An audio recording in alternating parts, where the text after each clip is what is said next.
Happy SummerSlam week, folks, and welcome back to #AskGSM here today, episode 609 for Tuesday, July 29, 2025. I'm Graham GSM Matthews. Hope you guys are doing well and having a great week so far and enjoying SummerSlam week as we head on into the weekend where I will be in attendance this Saturday and Sunday. Before I take off, though, brief announcement, nothing really new on this front. I mentioned this last week. We will be live for WrestleRant Radio on Thursday, very likely before I leave, to do previews and predictions for the pay-per-view with a returning Mr. Marceau, who's back from vacation, coming up on Thursday around 10 a.m. Eastern Time. That is subject to change. I haven't scheduled the stream as of yet, but keep an eye on the feed as it gets closer. But very likely, we will be here live on Thursday morning to do SummerSlam preview and predictions. We're going to be talking a lot about SummerSlam here today. A lot of SummerSlam shows of the past, including the top 5 best SummerSlam cards of all time. Someone asked about that, thought it was a great question. We'll get into it. We'll also be talking Hulk Hogan here today. I spoke at length about the Hulk Hogan situation, his passing last week here on the channel. The good, the bad, the ugly, the controversies, the contributions that he had to the business, inside and outside of the ring. We spoke pretty much at length about that here on the stream last Friday. We did a surprise stream, not really a surprise. I mentioned it here on the channel and the post section of the channel. So if you ever want to find out when we're going live or things to discuss, be sure to check out the post section. Sometimes I put up a post to announce when we might be going live unexpectedly for a non-AskGSM or a non-WrestleRant radio episode. So if you want to go back and check that out, I would appreciate it. A lot of great feedback on that. So that was from last Friday. But today we're going to be answering your questions from Facebook, Twitter, and on YouTube. And for some reason, if the video cuts out, the audio cuts out, please let me know. Thank you to everyone joining us live so far here in the chat for today's episode. Let's get to those channel membership shout-outs real quick before we get going with today's show. Shout-out to, who I saw in the chat, Alexis, Miss Mod Matthews, Dillon, DiGiacomo, Mrs. Renee, DJ Swerve1, at Swerve1, WON on the IG. Daniel Malcolm, a man, at I'm Quarter on X. Mr. Marceau, at RJ_Marceau on X. John Ritland right here on YouTube. Subscribe to his channel. Check out his great content. Real Honesty with John Ritland. Also check out Richie right here on YouTube. Red Planet Wrestling, as well as Average Grunt at The Average Grunt on X. If you want to get a shout out at the beginning and end of every single live stream that we do here on the channel, be sure to check out the WrestleRant All Access Pass membership. The channel membership's $5 a month. More information on that down below in the description box. You can get a shout-out, like I said, at the beginning and end of every single live stream that we do here on the channel, unless I forget by accident, which I apologize. But normally we do. You also get badges and emojis here in the live chats that you can use during live streams such as this. You get early and ad-free access to certain videos over the course of the channel that I put up over the weekend, over the course of the week. Like yesterday, for example. Check it out if you haven't already. The latest episode of WrestleRant Rank, speaking of SummerSlam, I did the ranking every SummerSlam main event ever for this week's WrestleRant Rank. So go back and check that out from yesterday. It was a pretty extensive video, but I kind of enjoyed the way that it came out. So go back and check that out. Channel members got access to that first and ad-free before anyone else on Monday morning. And one last thing here before we get going into the questions, as far as how you can send in questions before I address the live chat, I do want to shout out Tommy Bechtold, who was an awesome guest on last week's WrestleRant Radio. He joined me last Thursday for a great episode. Got great feedback on that. So go back and check it out if you haven't already. He's awesome. He's on the Twitter machine and on Instagram at Tommy Bechtold. Does a lot of great work here on YouTube with Guardians of the Galaxy, with Screen Crush. He does stand-up comedy. He does a whole bunch of other things as well. He's awesome. So we spoke a lot about the current landscapes of WWE and AEW, as well as a lot of great Marvel talk, too. That was before Fantastic Four came out, before we both saw it. I don't even really know if we truly got into Fantastic Four, but we talked a lot about the current phase of the MCU, that it finds itself in the moment. DC, Superman, where both franchises are going, and stuff like that. Thought it was a great podcast. So go back and check that out from last Thursday. And I think that's about it. If you guys want to send in questions to the show for #AskGSM, you can do so by tweeting me on the Twitter machine at WrestleRant with the #AskGSM. Find me on Facebook as well, facebook.com/Graham.GSM.Matthews. Drop a comment on the post I usually put up on Monday nights, if not on the wall itself. And last but certainly not least, drop your question down below in the comment section of this very video, after we're done being live, of course, and I'll include your question in next week's edition. If you are joining us live, and I'll check the chat out in a second, see a lot of activity going on over there, you can include your question in today's video, and I will answer it here live on the air. So let's get to the chat. Again, shout out to everyone joining us live. See a lot of Awesome names joining us here for the final hashtag AskGSM before SummerSlam coming up this weekend. Fernando, I know you were first and foremost saying Buenos Dias WrestleRant. I'm doing well, Fernando. Buenos Dias to you as well. Thanks for joining. To answer the question, the headline question, which I'm actually going to ask you guys about as well, because someone had sent in a question asking, what I think the top 5 SummerSlam cards are. And honestly, I could only definitively come to like 3.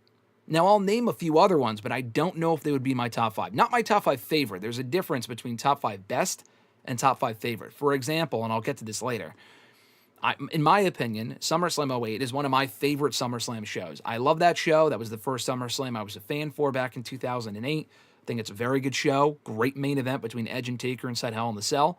But it's probably not one of the top 5 best cards when you have CM Punk versus JBL on it and the fucking Great Khali versus Triple H for the WWE Championship. But still, I really enjoy that show and the aesthetic where I think they were only in fucking Indianapolis, but they tried to do like the summer blockbuster theme with like the marquees and stuff. I thought that was really cool. They kind of did what WWE ended up doing for WrestleMania 39 as well as what they did for WrestleMania 21, both in Los Angeles. I don't think that show was in Los Angeles. I'm pretty sure that show was in like Indiana or something. Very random. But anyway, I really enjoyed that show. So Fernando said as far as his top 5 SummerSlam cards, he included 3 here. He said 92, 2000, or he said 2000 twice. He also said 2003, 2005, 95, and 2023. I don't know if you can include 95. When you have fucking Diesel and King Mabel for the WWE Championship, I know that show has Shawn Michaels and Razor Ramon Part 2 in the ladder match for the Intercontinental Championship. An amazing match, no less. That is probably the soul-saving grace of that show.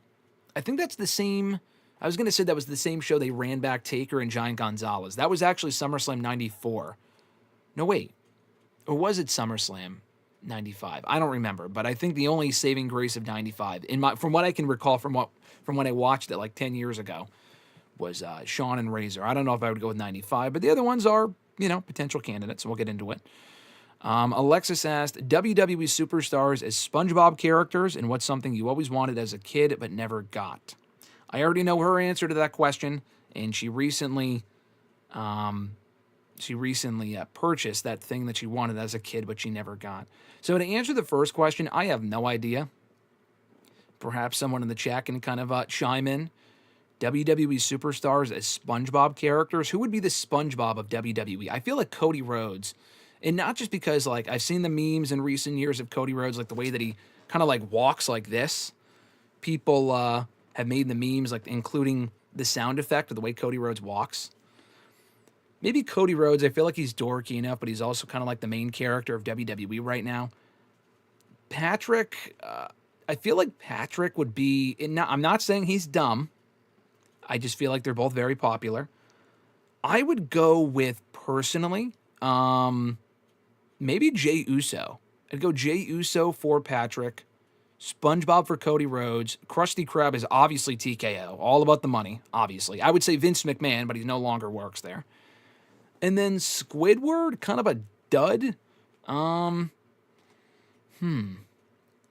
Who would be a Plankton? I feel like Solo Sikoa would be a good Plankton, where he's kind of a goof, but he's also a bad guy, but he's funny. But you don't really take him seriously. I feel like that would be Solo Sikoa.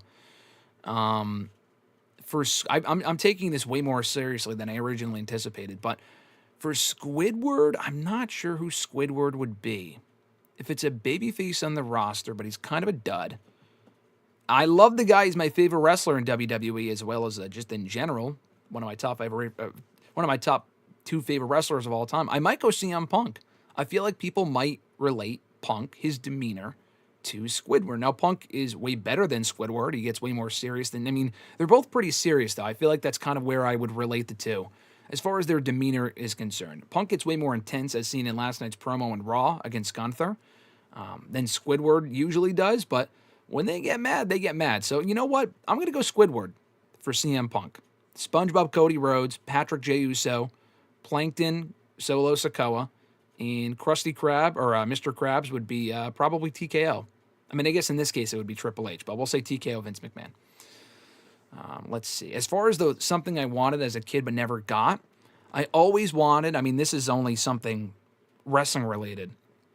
two things. My brother and I always wanted, collectively, $1 million championship. Like, as far as the replica belts, I always wanted 2 belts and now 3 belts. And now I have the replica Intercontinental Championship. It's off screen, obviously, the signed replica Intercontinental Championship.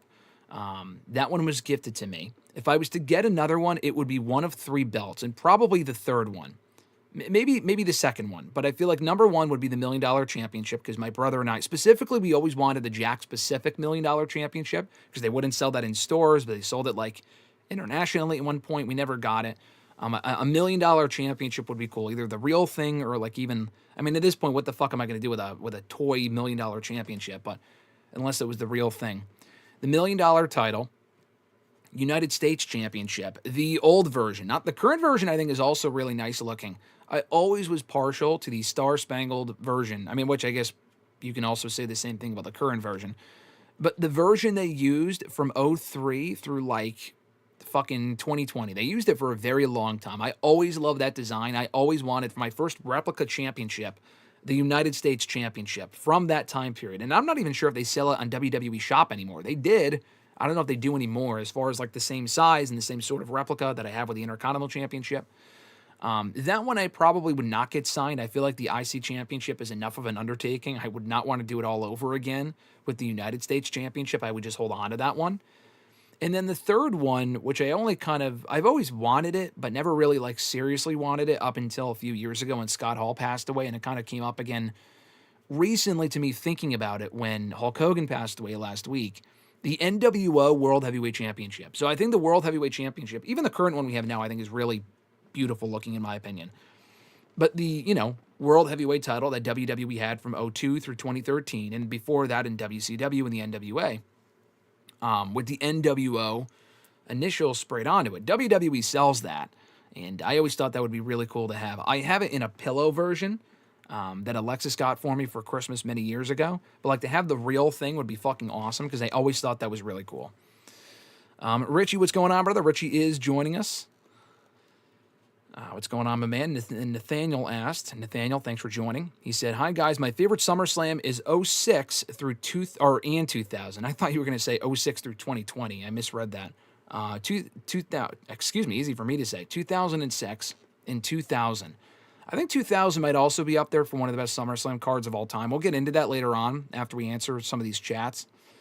2006, you're not answering as far as like best SummerSlam cards. You're just saying 06. Fun fact about that show, I think that was the first, or the second rather, pay-per-view. I thought it was the first. I remember now it was Armageddon 05. That was the second pay-per-view Mr. Marceau ever attended. I think Armageddon 05 also might have been in Boston. I think that was in Rhode Island. SummerSlam 06 was in Boston, I think at the TD Garden. A young Mr. Marceau was at that show. Saw Edge versus John Cena. I think they did Big Show and Sabu, right, in a hardcore match for the ECW Championship. I want to say Batista and Booker T for the World Heavyweight title. I don't really remember much about that show. I don't remember it being one of the better shows, but that might be your version of the 08 show for me, where I kind of hold that near and dear. That's something I have nostalgia for. 06 might be the same thing for you. Nick, what's going on? Nick said, Dan, that second question is a tough one. As far as something you always wanted as a kid but never got, that is a good question. Nick, what's going on, my man? I know Nick was considering going to SummerSlam. We were discussing that over text yesterday and today.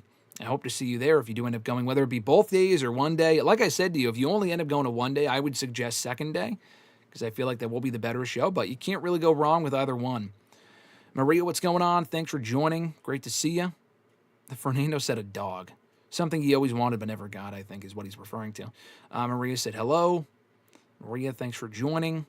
Alexis asked, where do you want to see the Rollins faction go in the long term?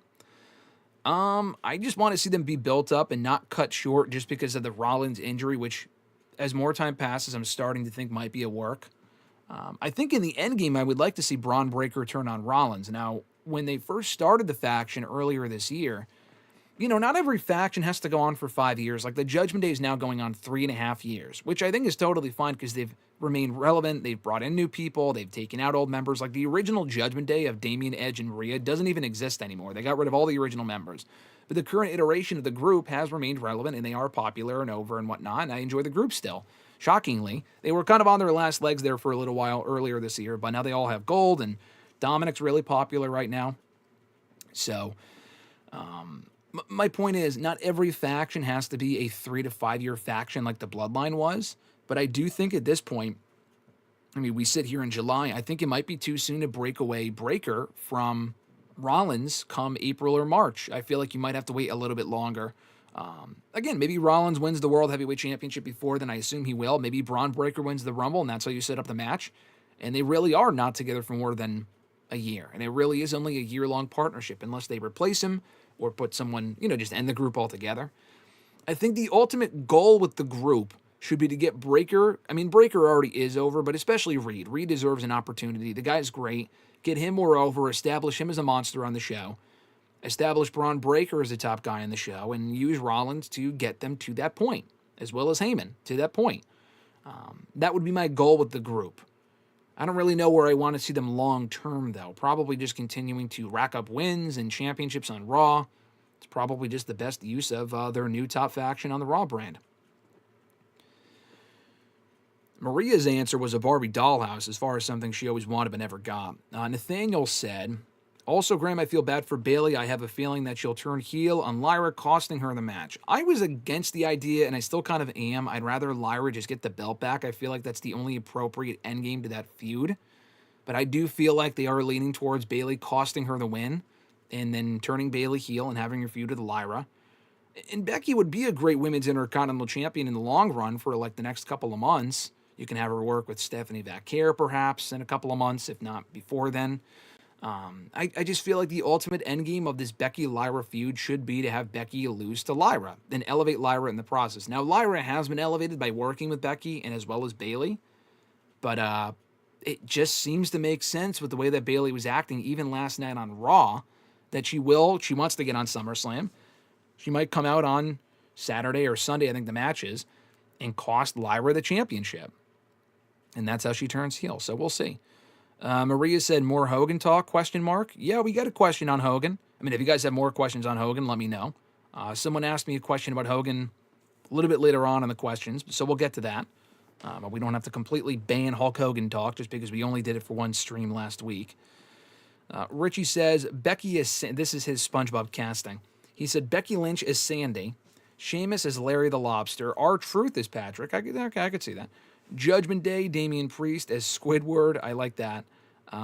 PG era John Cena as SpongeBob. Also love that. Vince McMahon is Mr. Krabs easily. And Eric Bischoff is Plankton. That's an interesting one. I could see that as well.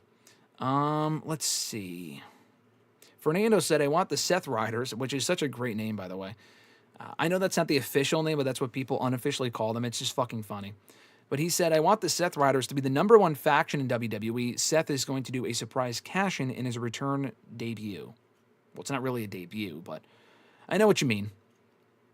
Yeah, I could totally see a cash-in happening this weekend. Someone asked about that, so we'll get to that later on, but I could totally see that happening this weekend. I could see them swerving everyone with the injury not being as serious as they thought or just not being a real injury at all. Even though we all originally thought it was. I mean, I was pretty convinced, but they've got me. They worked me all right.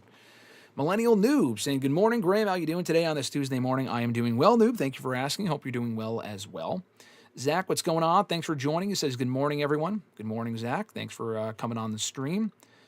Fernando said, did you drink enough chocolate milk yesterday? Interesting question. I think that was because Zach asked a couple days ago, or he informed us on the WrestleRant radio stream, that Thursday was National Refreshment Day. I mean, it wouldn't have been yesterday. It would have been last Thursday. I think that was Zach who told us about that. Nathaniel said, my Patriots play next Friday. I'm excited. Well, I hope you enjoy the game, Nathaniel. Johnny, what's going on? A lot of people joining here in the chat. Great to see so many people here in the chat today on this fine Tuesday afternoon. But Johnny's answer to the question as far as the top 5 SummerSlam cards, he says 1988, the first one.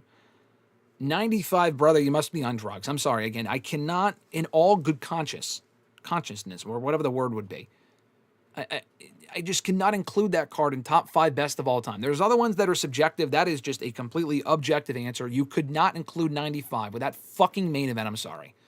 95 is not a great SummerSlam. 07, you said. 2010, I would vehemently disagree with that one. And then 2014, which I can see.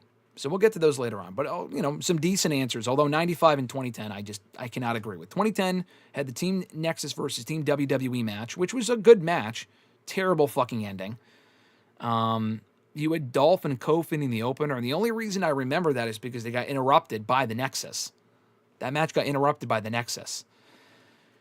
What else did that show have? Kane and Rey Mysterio? Not really much of a SummerSlam blockbuster was that match. I would not include 2010, the best SummerSlam cards of all time.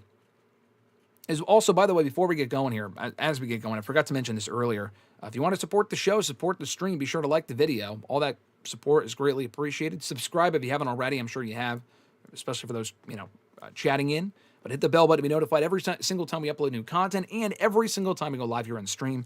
But at the very least, if you haven't already, please like the video. I would greatly appreciate it. Anyway, Johnny said, who are your top 3 male wrestlers of this decade so far? That's an interesting question. My top 3 male wrestlers of the decade so far? It's got to be Will Ospreay. Probably Cody Rhodes, to be honest with you. I feel, obviously, Will Ospreay's had way better matches consistently than Cody Rhodes. But Cody Rhodes, even through some of the work he was doing in AEW, but as well as WWE, he's had some phenomenal matches with Rollins, Roman, AJ Styles even last year, Kevin Owens earlier this year. Cody's had some excellent matches. So I got to go Cody Rhodes, Will Ospreay,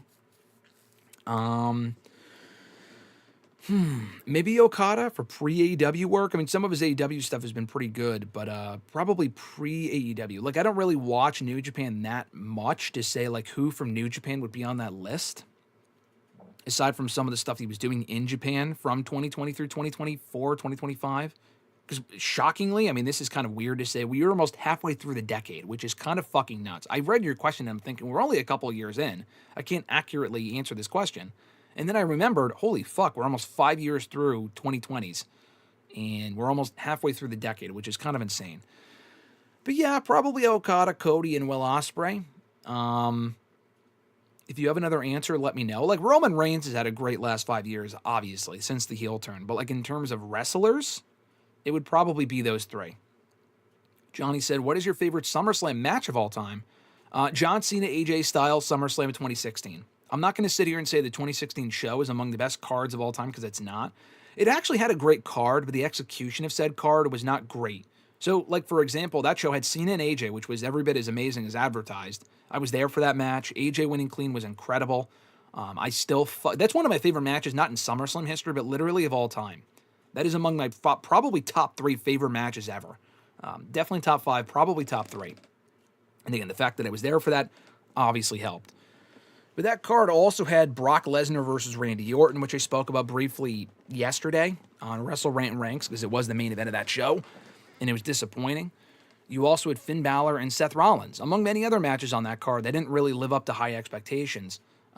Brock and Orton was disappointing, and then Rollins and Balor would go and have much better matches in the years that followed. I feel like that match was good, but it was overshadowed by the crowd chanting for the dumbass belt, kind of ruining the match in that respect, which was annoying, because they announced the unveiling of the Universal Championship, and it was basically the WWE title, but red. It just looked ugly as fuck, so it kind of ruined that match. But yeah, my favorite SummerSlam match would probably be Cena and Styles from 2016. I also love Edge and Taker from 2008 inside Hell in a Cell. I mentioned that yesterday. Cena and Punk from 2011 I like. You know what, actually, Brock and Punk. Brock and Punk is a very, very, very, very, very, very close second from 2013. That match is amazing. Also one of my favorite matches of all time. But I think Cena and Styles takes the cake because I was there for that one. I think that match is incredible. So I would go Cena Styles. Very close second, Brock Punk from SummerSlam 2013. Instant classic. Cena Bryan is also on that show, so that would be probably my top 5 or 10. But my personal favorite would be Edge Taker, probably at 3. Punk and Brock from 2013 at 2. And then number 1 would be Cena Styles from 2020 or 2016. And as well as Triple H and Shawn from 2002, Rock and Brock. I just didn't have a personal attachment to those matches because I wasn't watching wrestling at the time. I wasn't there. So it's hard for me to say those. But I also love those matches as well from the 2002 show. Let's see. Fernando said his answer is Owen Hart and Bret Hart in a steel cage, which is arguably either, it's not my favorite because I wasn't, again, watching at that time. Amazing match, probably the best cage match in SummerSlam history, and one of the best matches in SummerSlam history, period, is Hart versus Hart from 1994. Ahmed said earlier, Pete Dunne. I forgot what that was in reference to. Maria said Punk versus Cena at SummerSlam. I think is her answer. Punk and Cena. I think you said Cena and Styles. Yeah, Cena and Punk from 2011 is what you're talking about, I would imagine. That was a great match, too. Alexis said we need an IC title belt tour at some point. Nathaniel said the funny thing is that she knows all the signatures, so she doesn't really need to see it. But anyway, Nathaniel said my favorite replica belts are the Rated R Spinner belt and John Cena 2005 WWE Championship belt. I love the spinner belt as a kid. Growing up, I thought it was dumb looking. The Rated R spinner belt was a fine, personalized choice for Edge while he was champion in 2006. The spinner belt lasted way longer than it should have, but, people grew up on it, so I can understand that people really love and are partial to that spinner belt. Shockingly, I'm surprised Cena did not bring that back for this run as WWE champion. To completely ruin wrestling, as he said.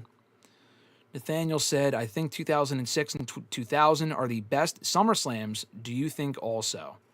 No. 2000 maybe. 06, I don't think 06 would be among the best at all.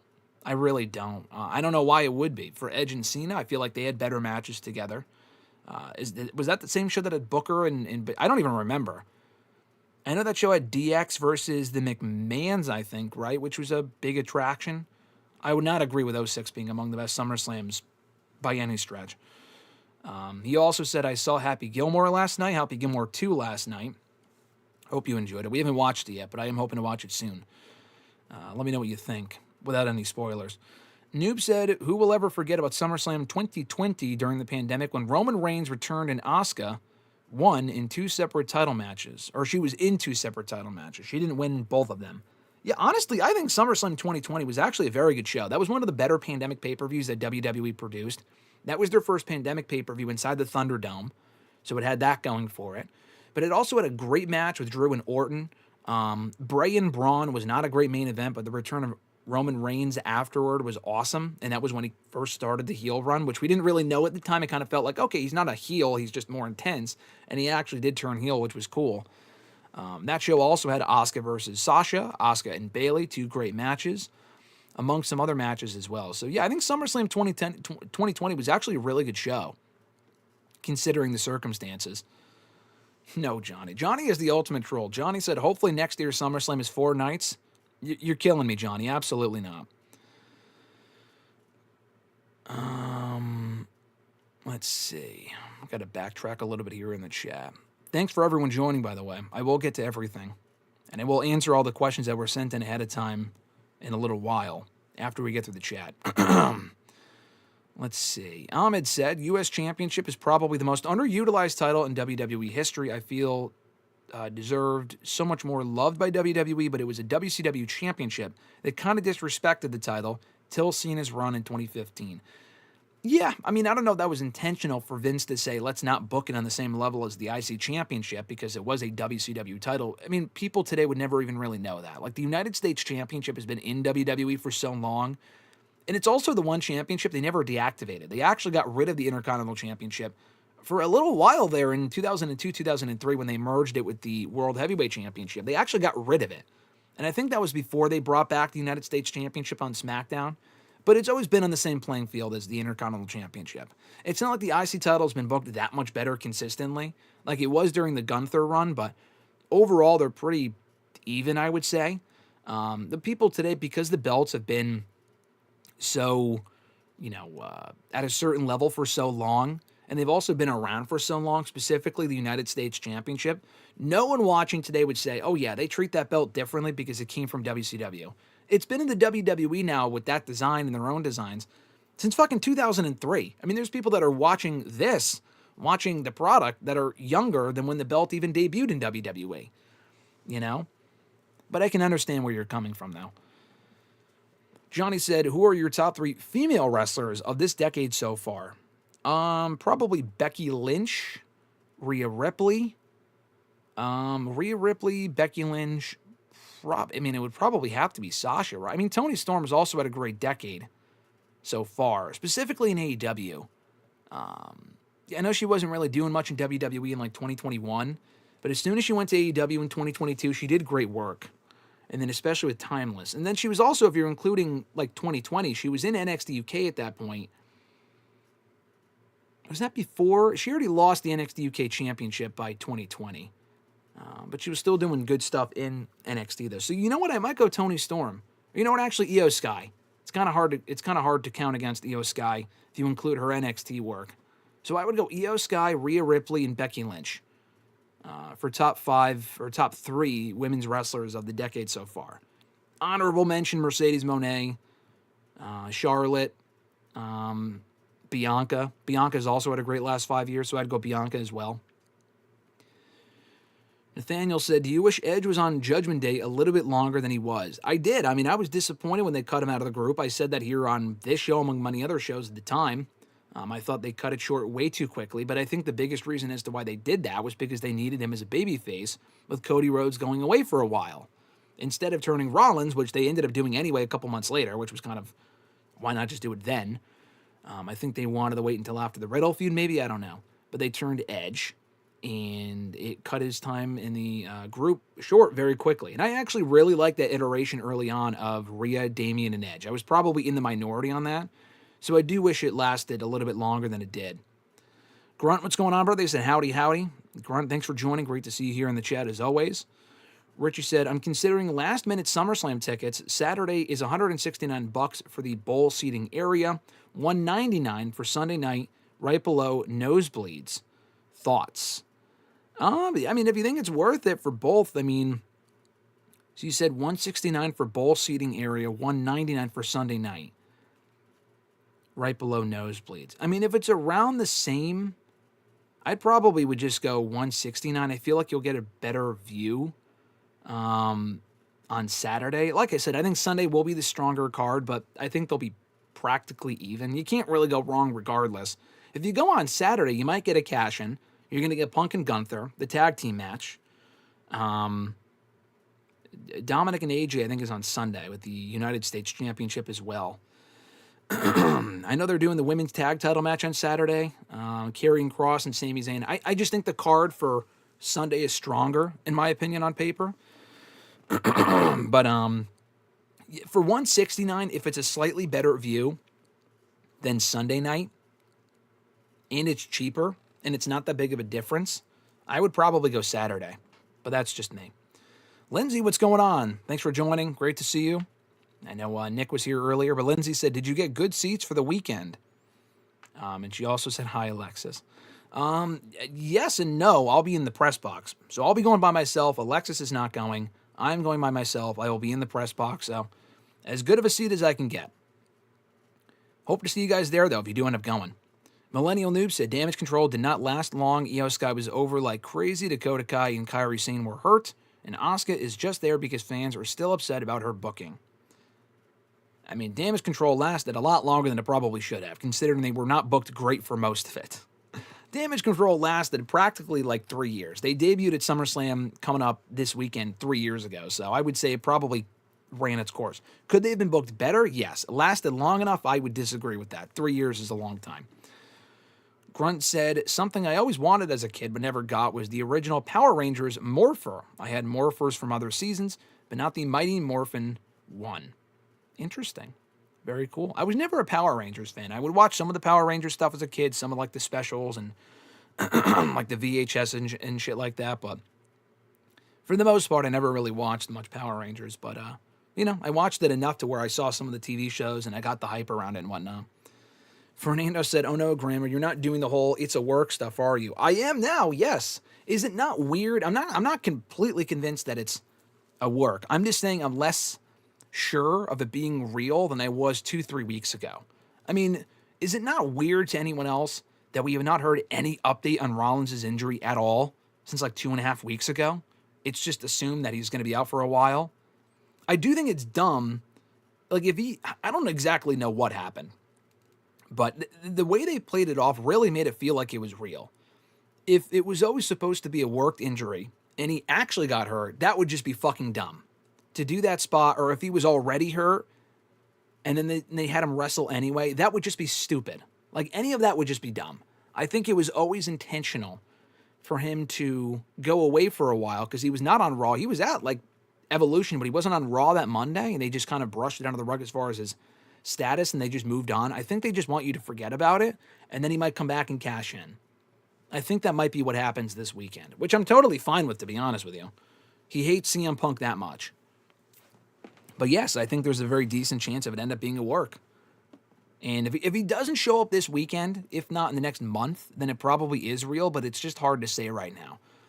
The reports around it have been very strange. Grunt said, I also would have killed for some Power Rangers Zeo on tape. Interesting.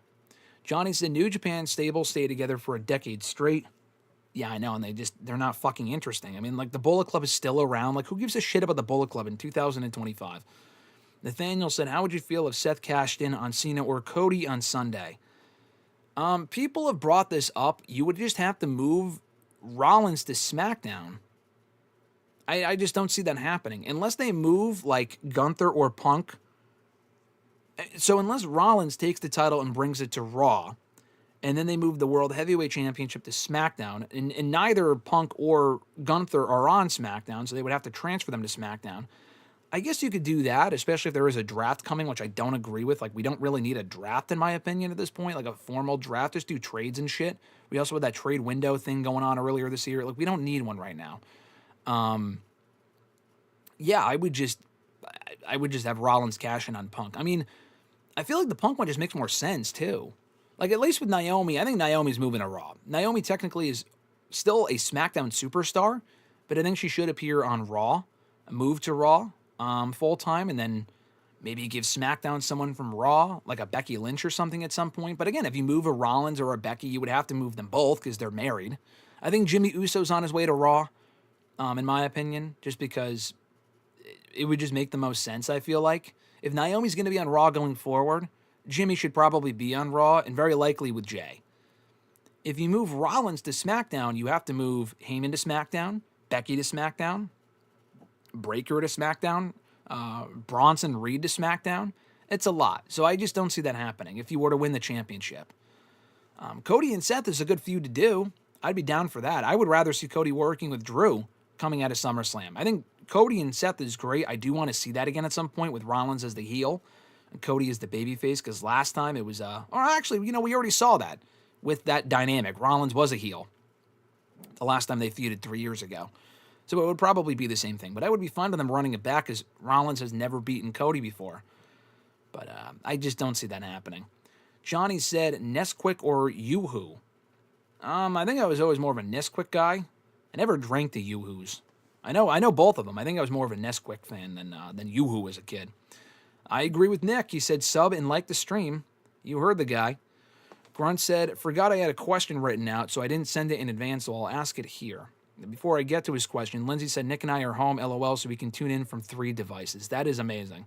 I appreciate you boosting the numbers by doing so. Thank you, Lindsay, for doing and saying that. Grunt said, should Western promotions like WWE and AEW adapt Japan's method of sending off young talent or talent in need of reinvention to other smaller promotions for experience in the absence of house shows? Yes. And I think they kind of do. I mean, AEW for a little while, post-Brawl Out, they sent Jack Perry to Japan. I think he did well over there. He was over there for a few months. I don't know if he won gold or whatever, but he kind of reinvented himself as the Jack Perry that we ended up seeing in AEW last year. He was doing that in New Japan first. WWE also did that with Omos, and he had a very good run for all intents and purposes, from what I can tell, over in Noah. He was one half of the tag team champions, and then they pulled him from said promotion because they needed him, quote unquote, and they haven't fucking put him on the show since, and that was in January or February. So they kind of do that now a little bit. Obviously, they have the working relationships with TNA, with AAA.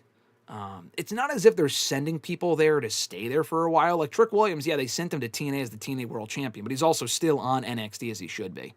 But if you want to take it a step further and just send people to certain promotions to go, improve or whatever, like Natalya, for example, I don't give a fuck about Natalya. Very nice person. She's been around for a while. She's a legend. I don't really care about her personally being on the Raw roster. If you want to send her around to a different promotion, which is kind of what she's doing, with GCW and NWA, among other promotions and shit, and go do stuff over there. I mean, she's not really improving because she's already as good as she is, and she's been around forever. But it's a good use of Natalya if they're not going to put her on TV in the absence of house shows. So I totally agree with that. Johnny said, I was joking with my SummerSlam picks. Oh, okay. It's hard to tell when you're serious or when you're not serious, Johnny, so I guess that makes sense. Fernando said SummerSlam 95 is better than you say. All right, well, let me look at the card real quick. Let's give SummerSlam 95 a fucking gander. That main event is just one of the worst main events in the event history. Maybe even the company's history, like I said. Let's go. SummerSlam 95. Hakushi 1-2-3 Kid. I think that was a decent match. Hunter Hearst Helmsley and Bob Holly. Okay. Barry Horowitz and Skip. 11-minute match. Okay. Smoking Guns and the Blue Brothers.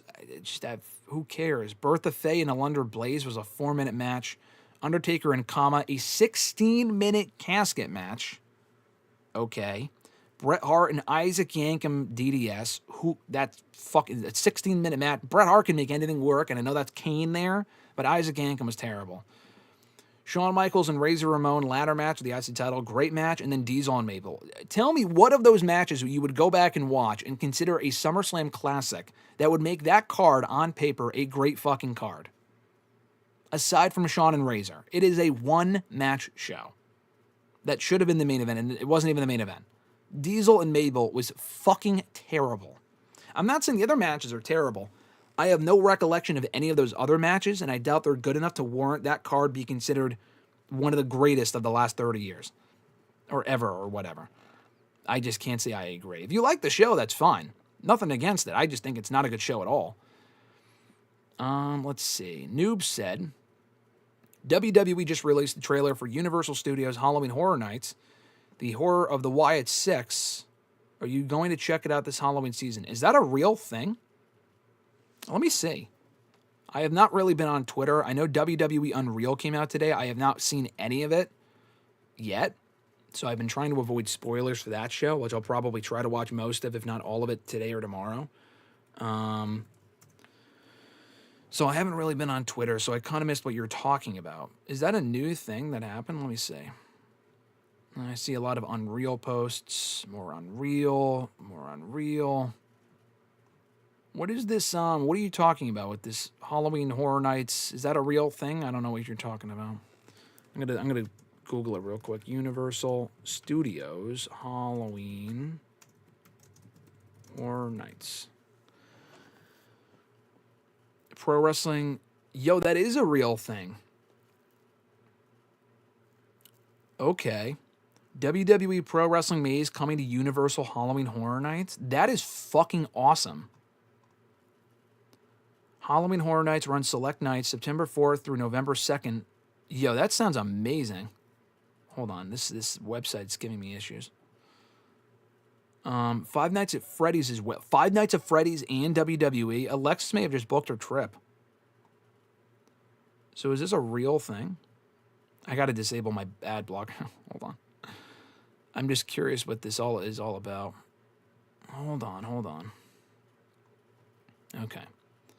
Iconic Titans of Terror, Five Nights at Freddy's, and WWE's The Wyatt Six are headed to Halloween Horror Nights at Universal Studios. The immersive houses for both massive IPs will feature both at Universal Studios Hollywood and Universal Orlando Resort. Fans of Five Nights at Freddy's, or FNAF as it's known, will venture through an all-new haunted house inspired by the 2023 hit film, following the footsteps of Mike, played by Josh Hutcherson, in the movie after he takes as the night security guard in the abandoned theme park entertainment center. Blah blah blah blah. What's the WWE aspect of this? I'm not really seeing a whole lot of. There's a part of the article that talks about WWE. When fans have taken a break after scaring themselves silly at Five Nights at Freddy's, they can head to WWE Presents The Horrors of the Wyatt Six. That's where they will go head-to-head with Uncle Howdy in an experience that not only features the Wyatt Six, but honors the legacy of Bray Wyatt. That is fucking awesome. That is really cool. Legitimately, we might have to do that. I think they just released like a trailer too. I'm not going to watch it right now, obviously. That is really, really cool. Wow, thank you for letting me know about that. Alexis clearly did not know about that. I think because obviously news just broke, but she's going to find out now. We might have to go to that. Holy shit, that sounds amazing.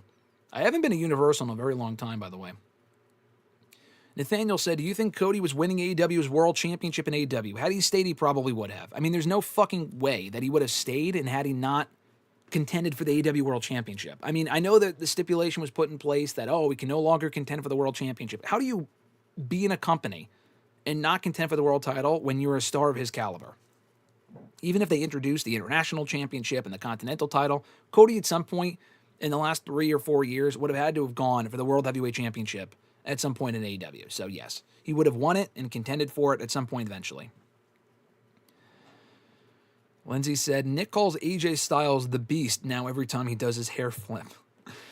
That's funny. Nick said, seeing as you've been to a few PLEs, what has been the best merch? Any that stick out right off the top?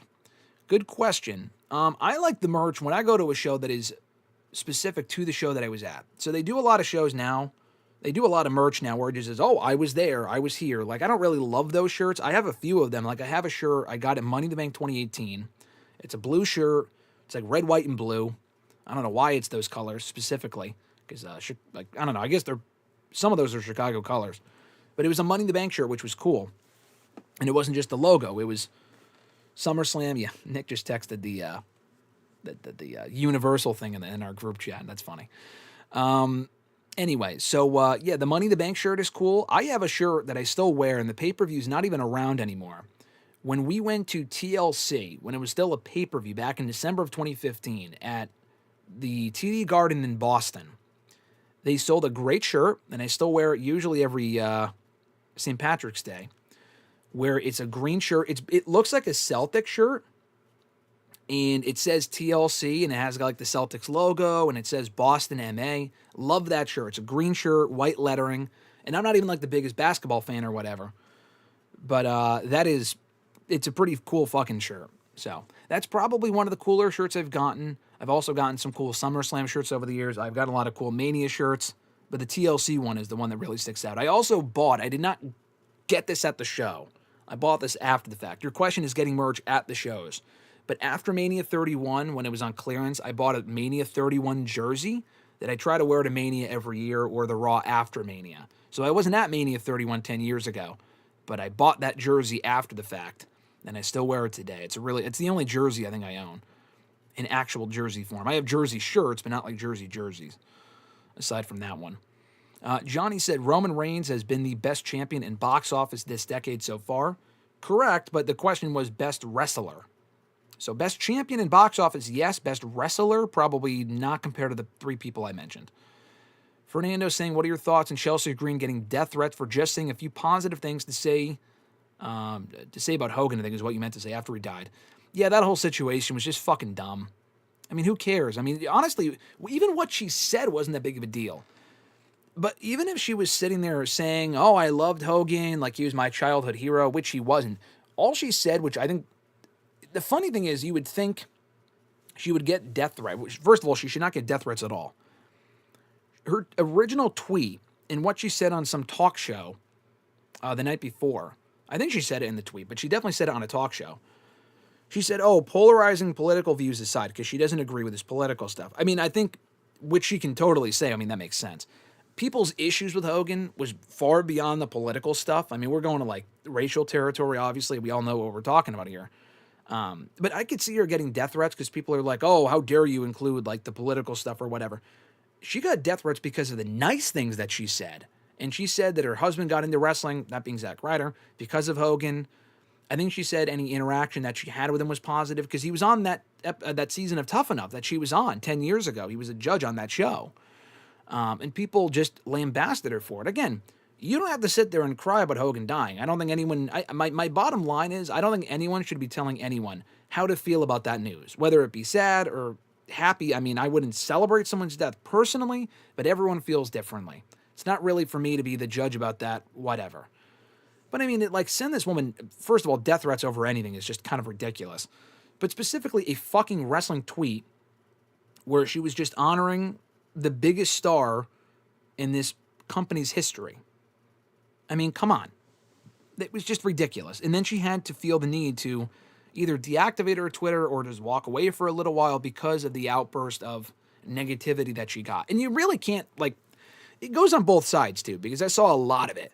There were a lot of people that really, really hated Hogan and were happy that he died, that were making fun of people that were, like, sad over it. And then I saw the opposite too. I saw a lot of people that were really, really sad over it, that were then shit on by people that were saying, no, I'm glad that he's dead. Like, it's like, can we just find a middle ground here? And again, you can feel completely how you feel. I'm not saying you have to find a middle ground, but I'm saying as far as who cares how this person reacts or how that person reacts or what this company said about it or what that company didn't say about it. Who cares? Who gives a shit? Especially sending death threats over it to me is just completely excessive and unnecessary to say the least. Nathaniel said, would you want to see Cena win the IC title? Got to backtrack here. A lot of comments. I'll try to get through as many of these as possible because I know there's a lot of people here in the chat. I appreciate it. And I'm not missing anything, by the way, unless you sent in something that the chat somehow missed. I will read through everything. I just can't spend that much time on everything just because a lot of people are sending in great chats.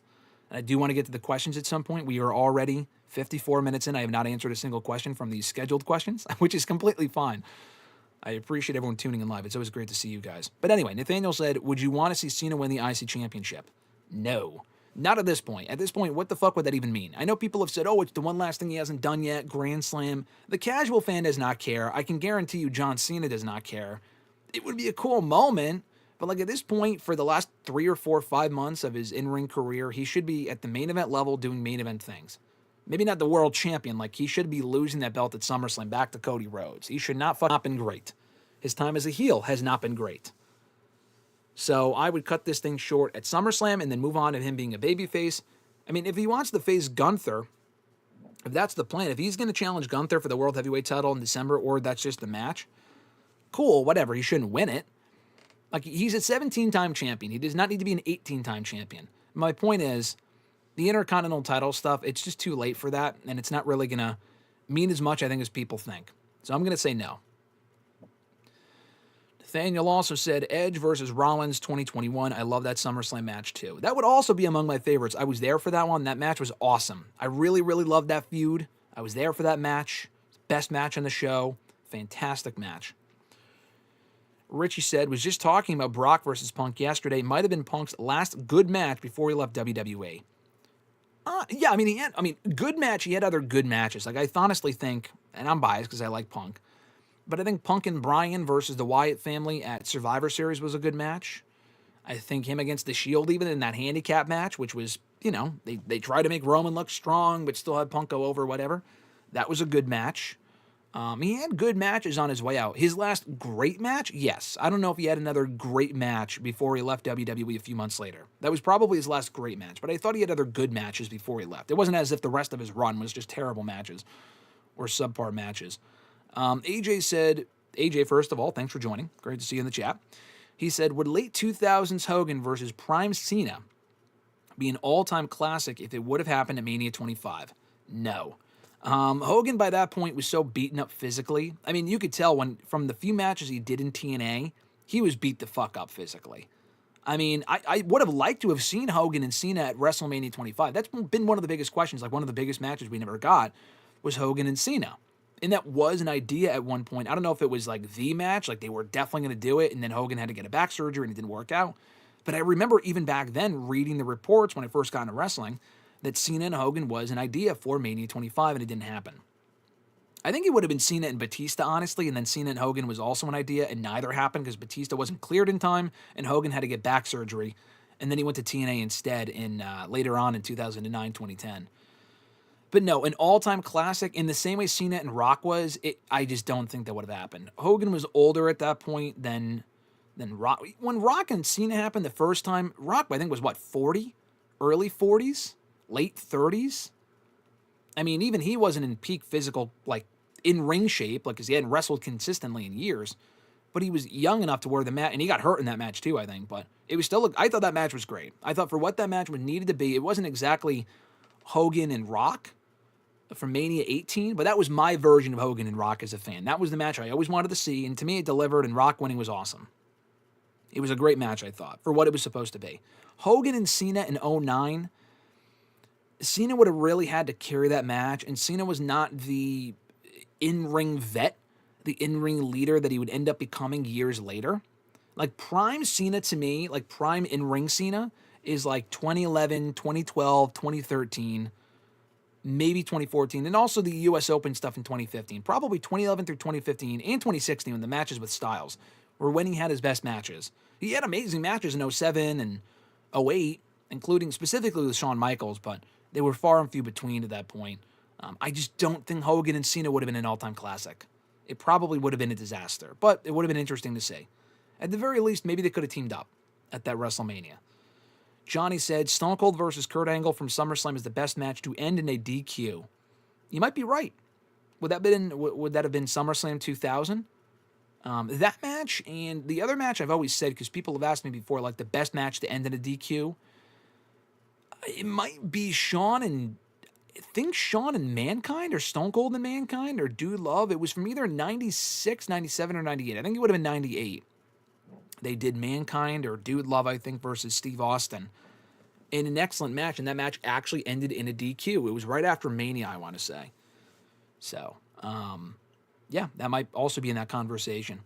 Grunt said, my favorite SummerSlam match is John Cena versus Daniel Bryan from 2013. 2013 is also up there in terms of cards, but I would personally put 2002 and maybe 2000 over it. I agree with all of that. We will answer those card questions about the best SummerSlam cards of all time. I will give more of an answer later on, but I would agree with all of that. Nathaniel said DX versus the McMahon feud was entertaining. I wasn't watching at that point. I mean, I enjoyed some of the segments I've seen in retrospect of like the DX, group, whatever, Shawn and Triple H impersonating the McMahons. I love that segment. And Shawn Michaels going around like Shane McMahon. I thought that was entertaining. I mean, the feud lasted way too fucking long. They feuded pretty much all year. And that's a little excessive for, a McMahon feud. And the matches were fine. It was entertaining. I wouldn't go so far as to say it was great, but if you say it was entertaining, I could see that. Richie said, I think my favorite SummerSlam match of all time might be Triple H and Shawn Michaels. And you would be right to say so. That match is fucking incredible. I love that show, and I will talk about SummerSlam 02 later on, but that show is amazing. Johnny said, and this is a serious answer, I think, 02, 2013, and 2000 are three of my favorite SummerSlams. I can see that because they're all great shows.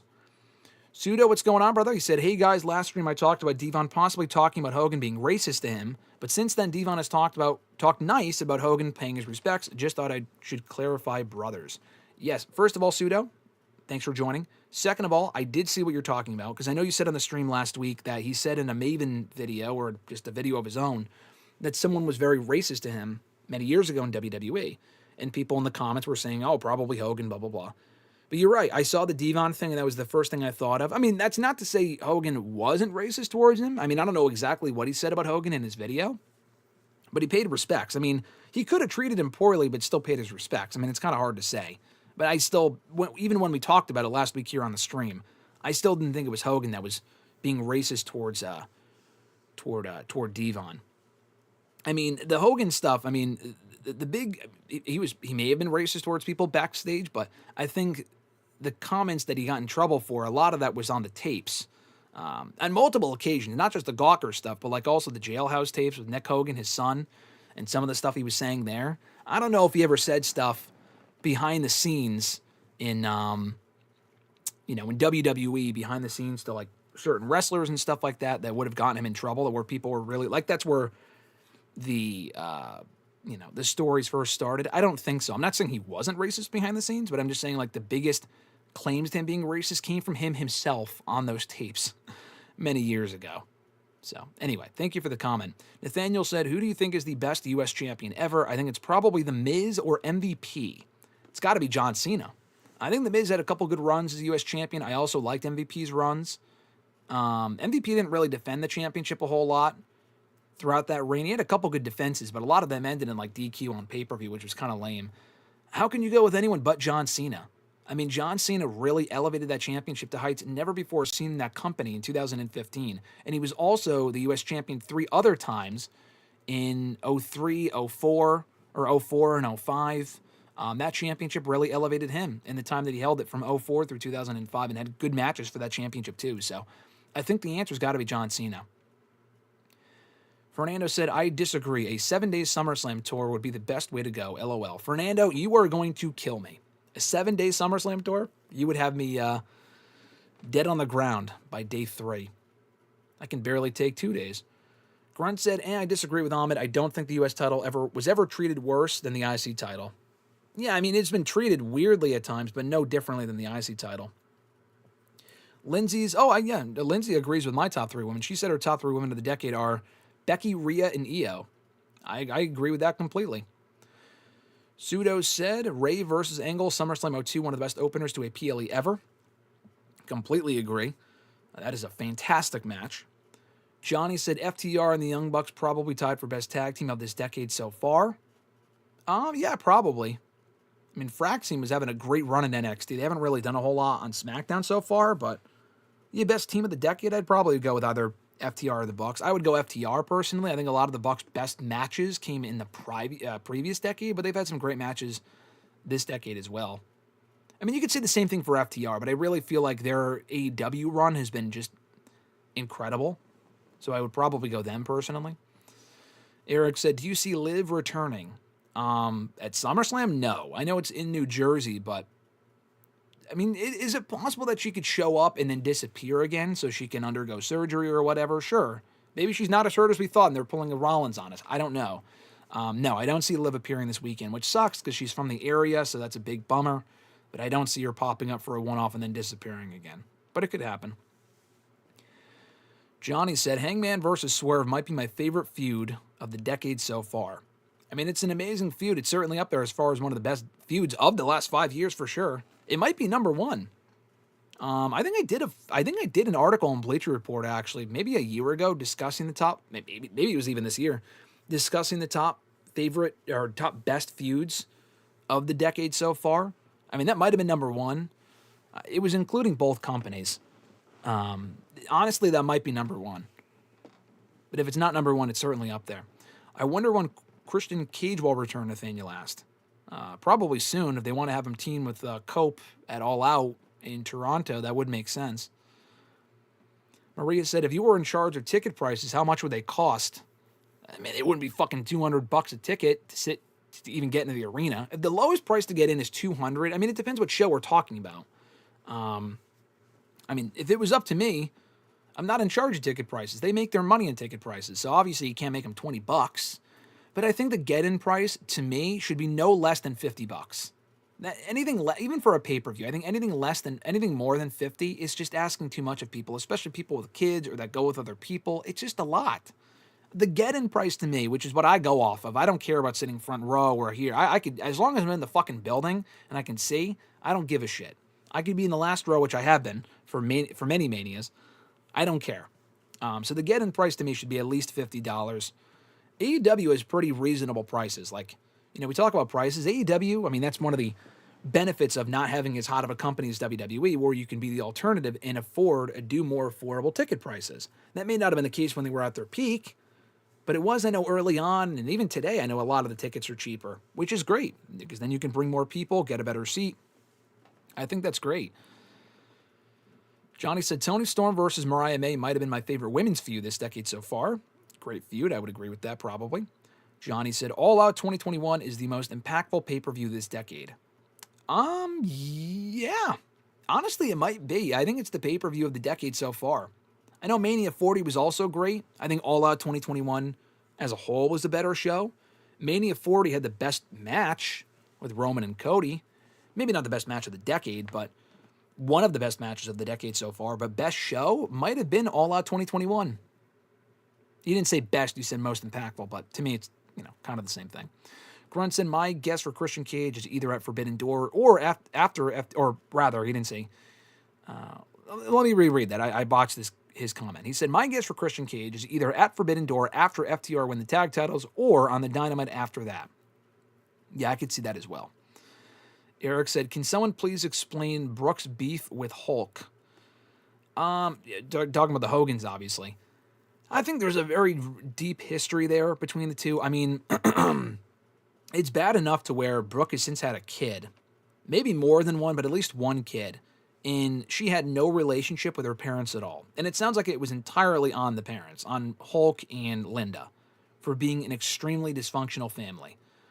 I saw Bubba the Love Sponge. I get a lot of clips from him for some reason in light of the whole Hogan passing thing. I've been seeing a lot of clips from him on my Twitter. All he's been doing is talking about Hogan for the last month and a half, but especially since he died. Talking about all the family history. It's is this really the best time to be talking about the inner workings of the family? But it is interesting. And I'm not sure how much of this is true. He said that, I saw this last night actually. Obviously there were more issues beyond this. The mom actually seemed like more of a nut job than Hulk was, and that's saying something. But I guess Brooke really wanted to go to a Stevie Nicks concert with Hulk, with her father, because I guess they really bonded over Stevie Nicks or whatever. And he said no. He said, I don't do concerts. And she was going to get him backstage passes or really I don't know, accommodate him. And he said no. And then a couple of weeks later, he posted on Instagram being at a concert, a Lizzo concert with his new wife and I think her kids or someone else or whatever. And she, I guess, according to Bubba the Love Sponge, what a name, by the way, apparently that was the straw that broke the camel's back. And she didn't talk to him again after that. I mean, obviously that was the breaking point, but there was a lot that led up to that with she just didn't want to talk to him. And obviously she was probably justified with shit like that and just them not being great parents. So there's a lot more to it than I can even tell you because I'm just not completely aware. But from the stuff that was going around even earlier this year, late last year about the mom, the stuff that the mom specifically was saying online about her daughter was just disgusting. Honestly, it's up there with the Vicky Guerrero stuff with her daughter from a few years ago. This was probably just as bad, if not worse. She would completely bury Brooke and then try to make it up to her by saying sorry. This was all public. And Brooke was I don't really want anything to do with her. And she kind of explained her side of the story. So you can go back and check it out. But very sad situation considering her dad is now passed away. And they weren't obviously able to reconcile before he passed. And it's a bummer. I mean, she did what she felt she had to do. But she also didn't know what was going to happen. So it's a sad situation. Let's see. Pseudo said, Power Rangers, SPD, and Operation Overdrive, I remember I used to follow closely. Johnny said, what did you think of the Gen V Season 2 trailer? I saw the trailer they put out a couple weeks ago or a month ago. I know they just came out with a new one a day or two ago. I have not watched that. But the original trailer I watched looked great.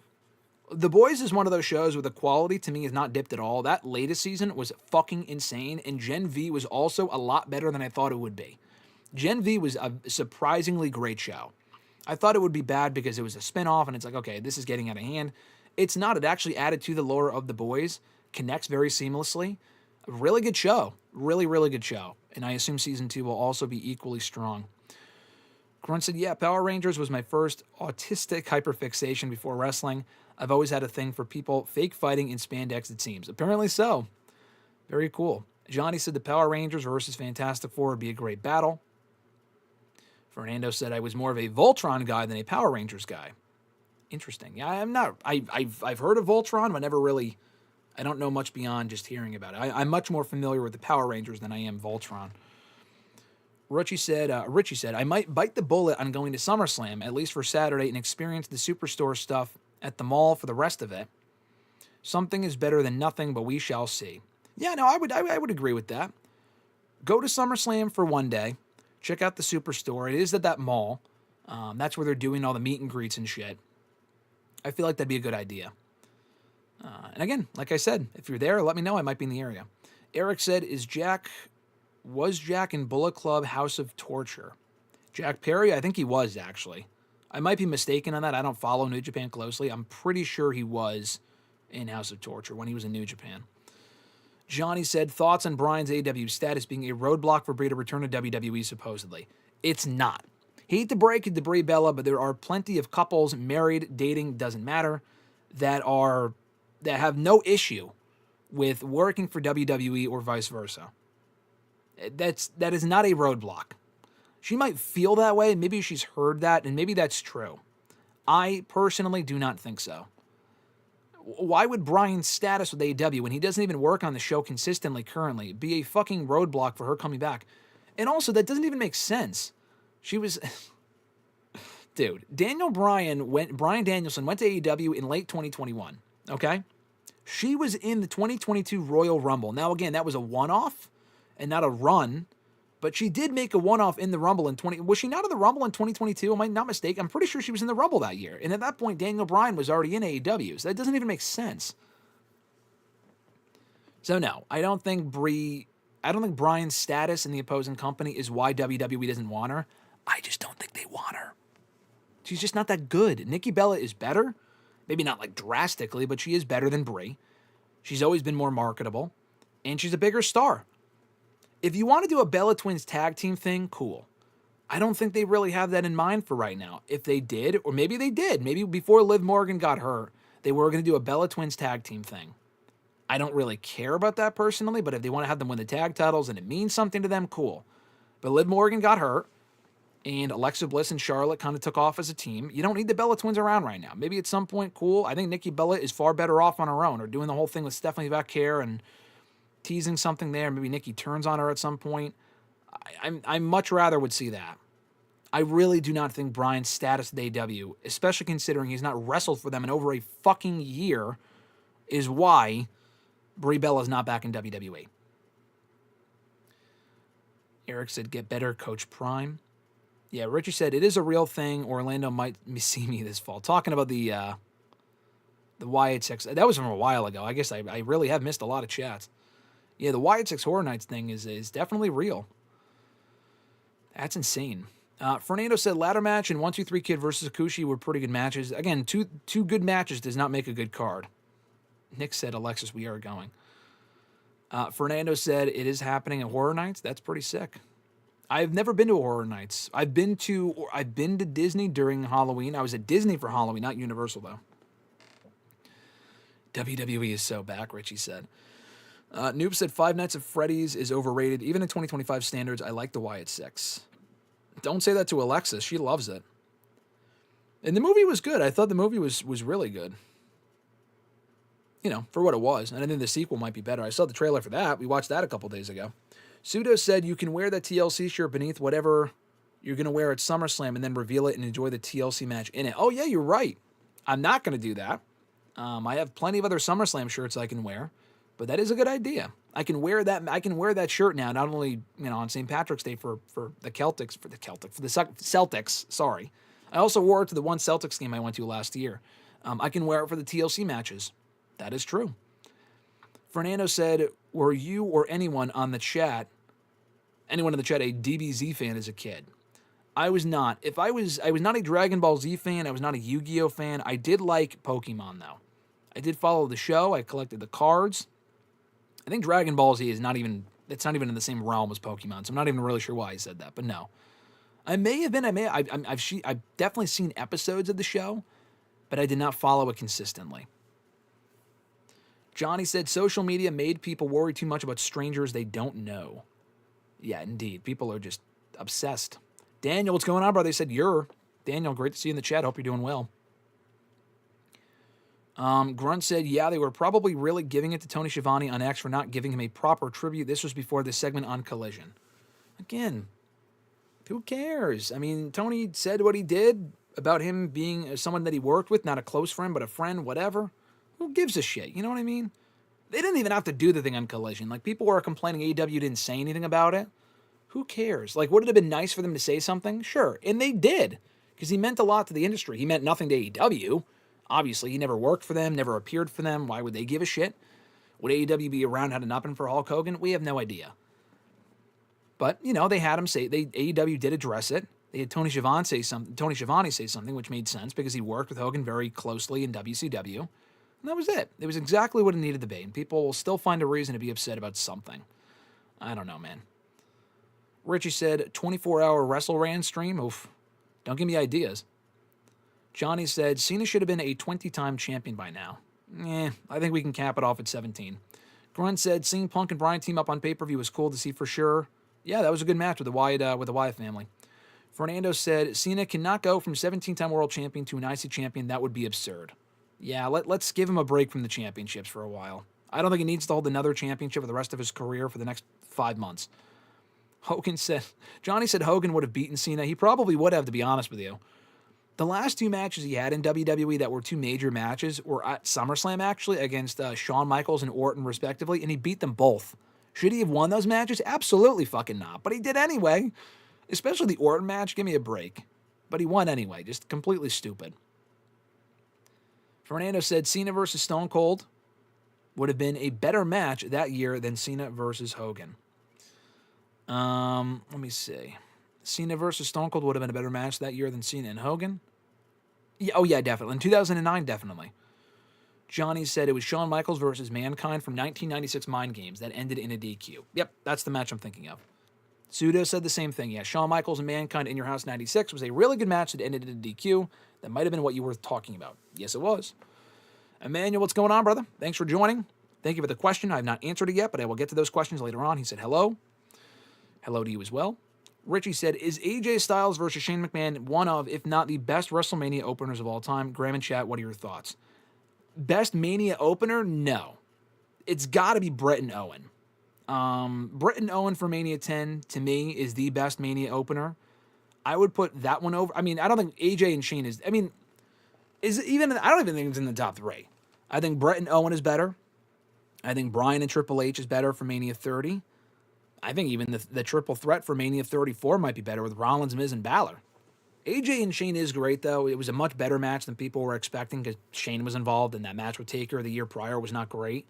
Top 5, maybe. I don't even know if it would be top 5. I'd really have to go back and look at the Mania openers.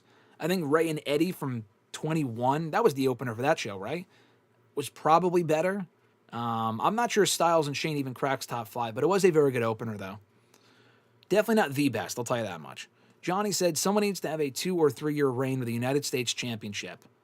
Like what Gunther did with the IC title? Yeah, if it made sense, then sure.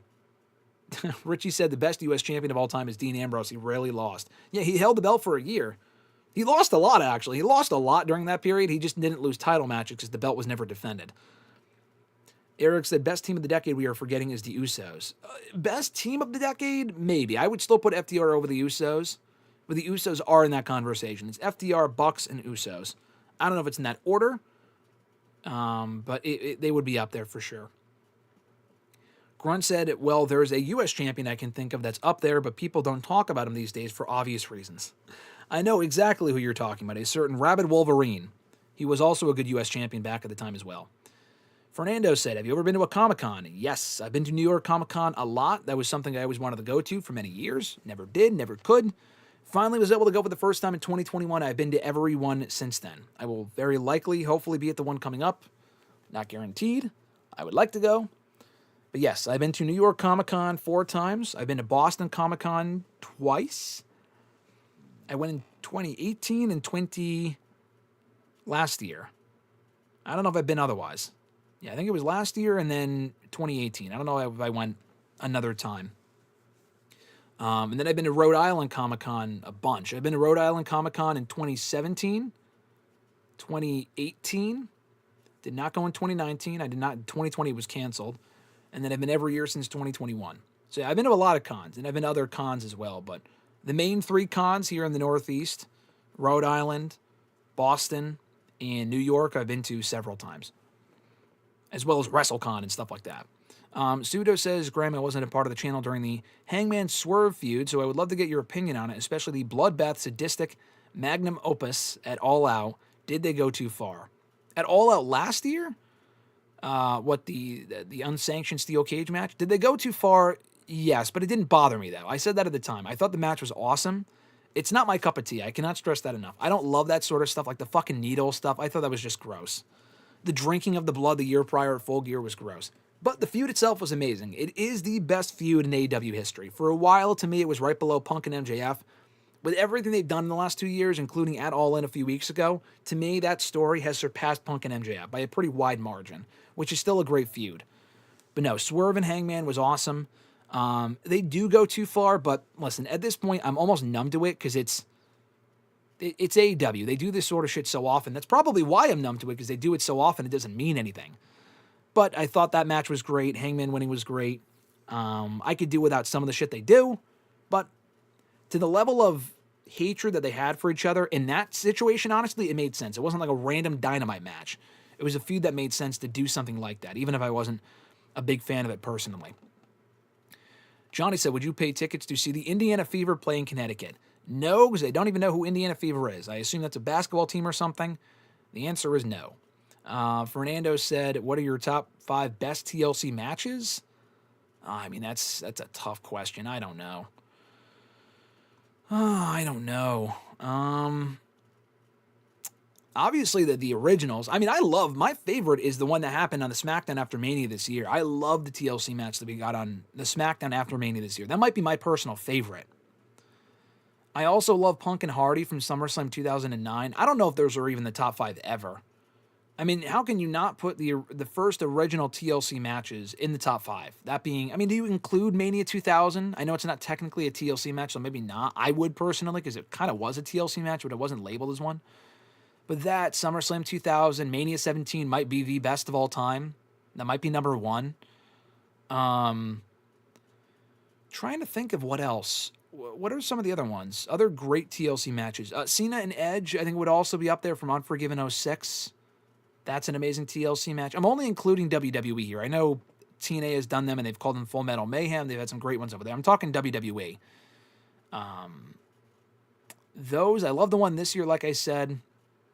Punk and Hardy was great. I really enjoyed Edge and Taker at One Night Stand 08. I thought that match was amazing as well. I'm trying to think of what else. What other TLC matches did WWE do? Didn't they do Edge and Ric Flair in a TLC match on Raw? I don't think that would be among the best, but I think they did that on Raw back in like 06 when he became WWE champion. What other TLC matches did they do in like 03, 04, 05? I don't really remember. They did a lot in like the 2000s because obviously they started the pay-per-view. When they started the pay-per-view, like Cena and Orton, I didn't really like that TLC match. I liked Punk, Miz, and Del Rio from 2011. I liked that one. 2012, honestly, an underrated one that people kind of forget about is that Shield debut match. The Shield versus Kane and Bryan and Ryback. That might also be among my favorite TLC matches. I thought that was an amazing spectacle. That was the Shield's first match in WWE officially, and it was awesome. That one comes to mind. I know Punk had one with Ryback on Raw at one point. What other ones have they done on the pay-per-view itself? I know they did... What was 2014's TLC match? Oh, Ambrose and Wyatt. I didn't really like that match. 2015, I think, was Roman and Sheamus. Good match, not among my favorites. That was the one I was there for. 2016 was Ambrose and Styles. That was a great one, from what I can recall. 2017 was what? I think that was the Shield as well. The Shield and Kurt Angle versus those random fucking like MJF, The Miz and Strowman and whoever. Yeah, that match was fine. That match was fun for what it was. 2018. Oh no, that was that show actually. Oh no, that was 2017. What was 2018? I don't remember. I think it was the women. I think it was Becky, Charlotte, and Ronda. None of the ones from recent years, but yeah, it would probably be the original TLC matches. The one from this year, honestly, to me is high up there. And maybe Edge and Cena. Hardy and Punk from 09 SummerSlam is a close contender too. Fernando said Hogan Knows Best was a curse to the family. Oh, that show was that was certainly a curse. I haven't seen the show, but I know what you're referring to. Grunt said I gotta rewatch All Out 2021 because it was my favorite, or not my favorite. He said because it was my first AEW show, so of course I have fond memories of it. But I think there's been a lot better shows bell to bell since that show. Bell to bell, yes, there are better shows than that. But again, it's not always about the wrestling. There are shows that there's been better wrestling, but I just don't fucking remember most of the matches. They blend together. All Out, I can remember almost the entire card. I was there for that show, so again, that kind of is why I'm biased towards it. But it really felt like a turning point for AEW. For the moments really were what make those shows. Any pay-per-view for me, or what make the shows, not just the matches. I still think All Out 2021 is their best show. Between the crowd, the debuts, the moments, the matches, I got to go that show. It had a little bit of everything. If you just have a great match in every fucking match, then on every match in the show, cool. But I can get that on any indie show. Like, it's not really special to me. Like, it's all about the stories, too, also told. Emmanuel said, no lie, I was looking up a WCW promo where Hogan tried to nickname himself Wood when I found out the news. That is amazing. I did not know that was even a thing. That is very funny. Johnny said, family issues should be private. Yeah, it's kind of weird that he's even really talking about that stuff, like, right after the guy died. Like, he's obviously just trying to get clicks, so, I mean, it is what it is. Bubba the Love Sponge, that is. Richie said, I finally watched Cody versus Dustin from Double or Nothing since AEW uploaded the match. It was great, but the finish felt flat to me. What are your thoughts? It might have felt flat to me at the time. I don't really remember. I watched back the match a year later, and I still think it's one of the best matches in that company's history for the story told itself. It was so long in the making, and the crowd. It was very special. To me, that was the best match on that show. I was at that show as well, and I love that match. It's one of my favorite AEW matches. I'd have to go back and watch the finish. I have not seen it back in a while, so I don't know if I agree or not. You're probably right. But the match itself was amazing, and one of those things where you just kind of had to watch it live and be there live to really appreciate it, just more than just watching it back, because it was just so emotional, and it was, like, even the way they announced it, like, with Dustin Rhodes and, like, the videos and stuff, and him just appearing, it was really, really cool. I still love that match all these years later. Johnny said, too much is revealed on social media and online. Fernando said, Linda Hogan also dated one of Brooks Hogan's friends. As a parent myself, that is creepy. I mean, to say the least, that's fucking weird. Yeah, Alexis said, we need to go to Florida, after hearing the Wyatt Six news. She also said, yes, Nick and Richie were going. Emmanuel said earlier, Dragon Ball Z, as far as that goes, he said, I grew up on the video games and learned these storylines from them. It became less time-consuming that way. Very interesting. Johnny said, I'm laughing at people upset with Sydney Sweeney and American Eagle. I saw something about that. What's going on with Sydney Sweeney and American Eagle? I saw someone talking about Sydney Sweeney in a commercial. I thought they were talking about the fucking bathwater thing again. There's another commercial that she was in that sparked controversy. I got to see this commercial. What are we talking about here? Johnny said, best SummerSlam opener, ? Probably Angle and Ray from SummerSlam 02. Right? I mean, what would it be? Emmanuel said AJ versus Shane might be AJ's best Mania match, though. Yeah, it probably is. I mean, it's not the best opener in Mania history, but it's probably his best Mania match. That sounds crazy, but think about it. The match with Jericho I thought was great, but the Shane match was better. The Shane match was better than the Nakamura one. It was better than the Orton one. These are all good matches, I think. The Nakamura one was disappointing, but it was still good. I mean, come on. It was still a very good match, but it was disappointing. The Shane match was better than the Nakamura one. The Orton match...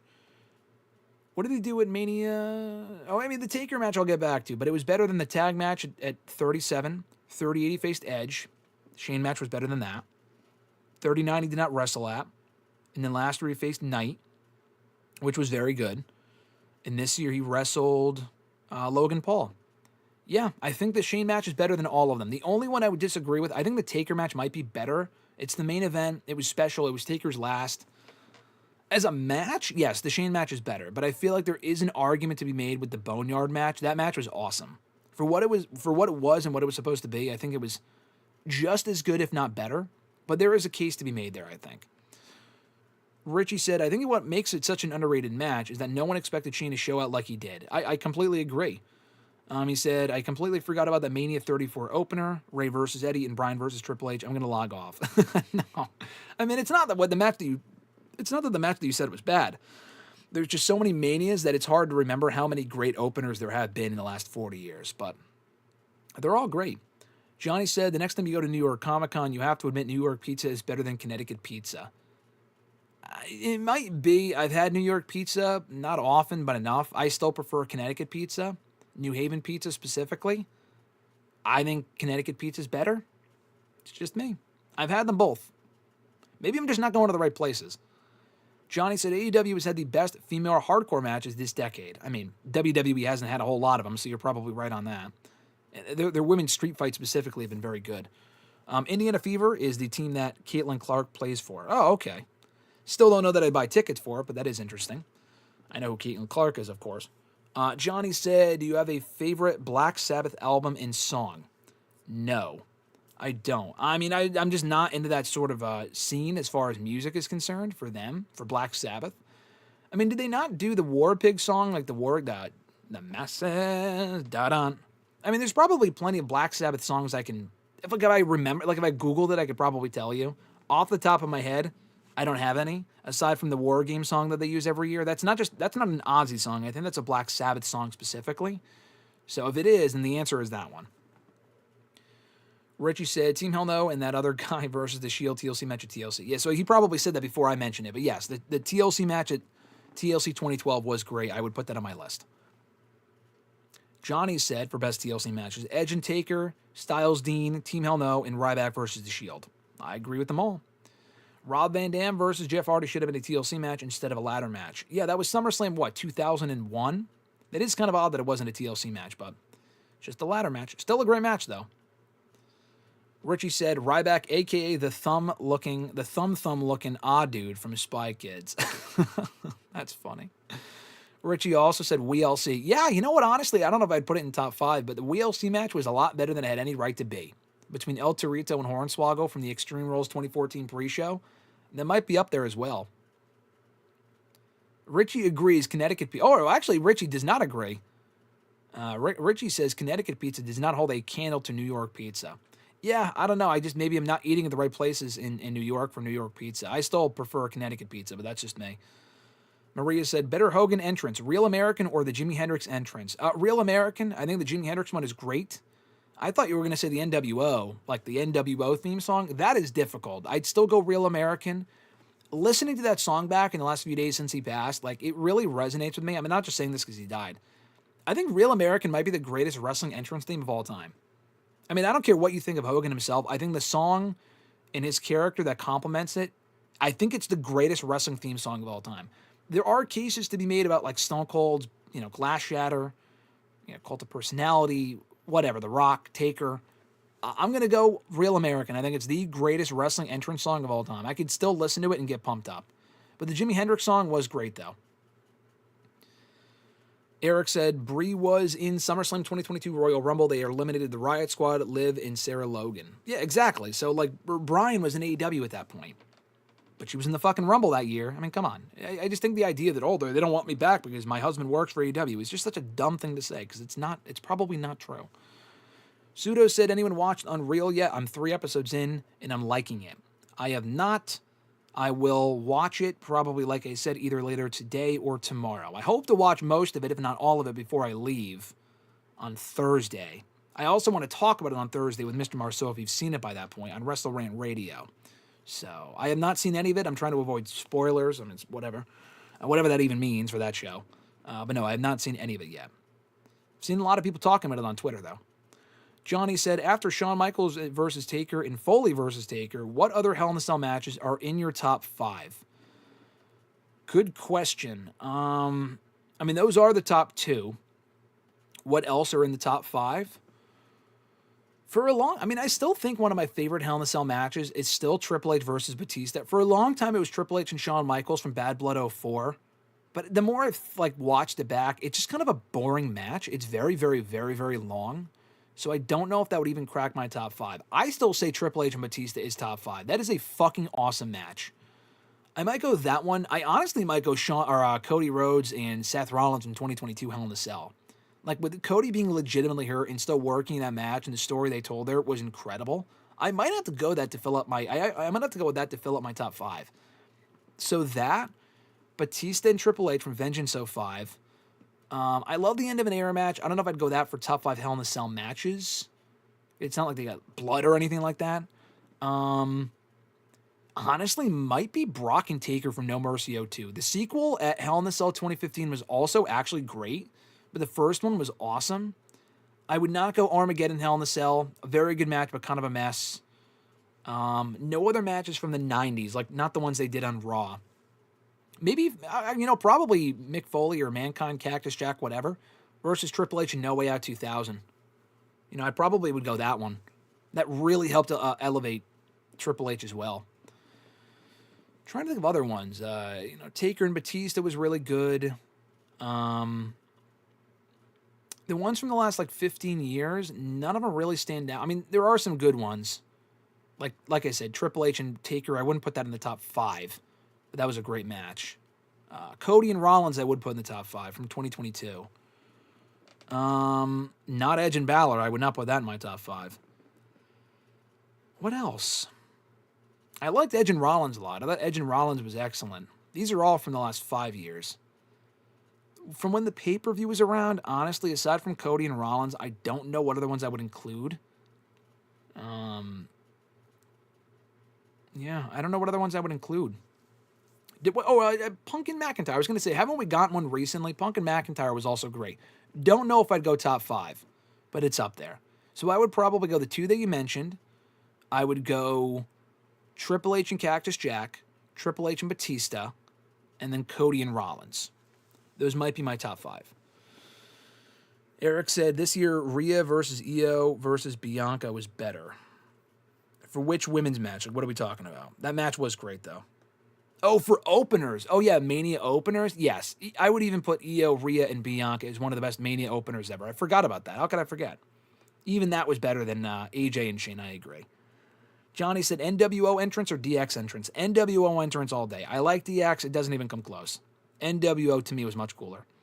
Emmanuel said, have you ever heard of Hogan's WCW American-made theme? No, and I was also wondering like what theme he used when he was rocking the red and yellow in WCW. What song did he use?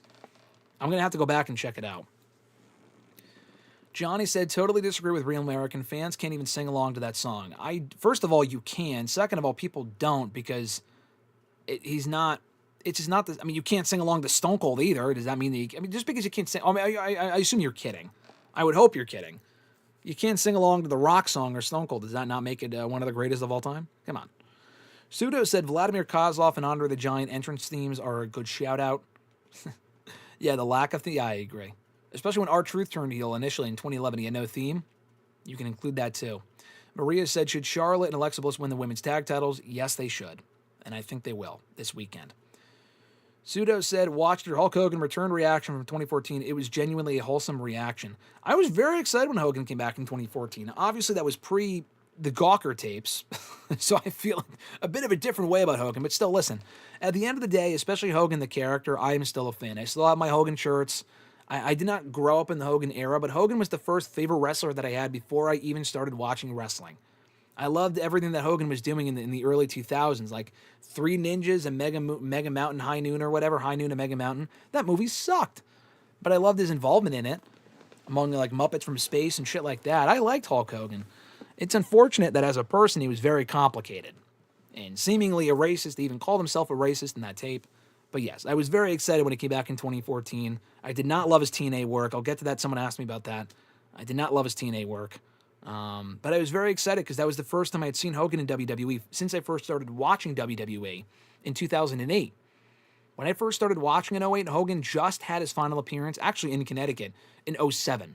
So I barely just missed him.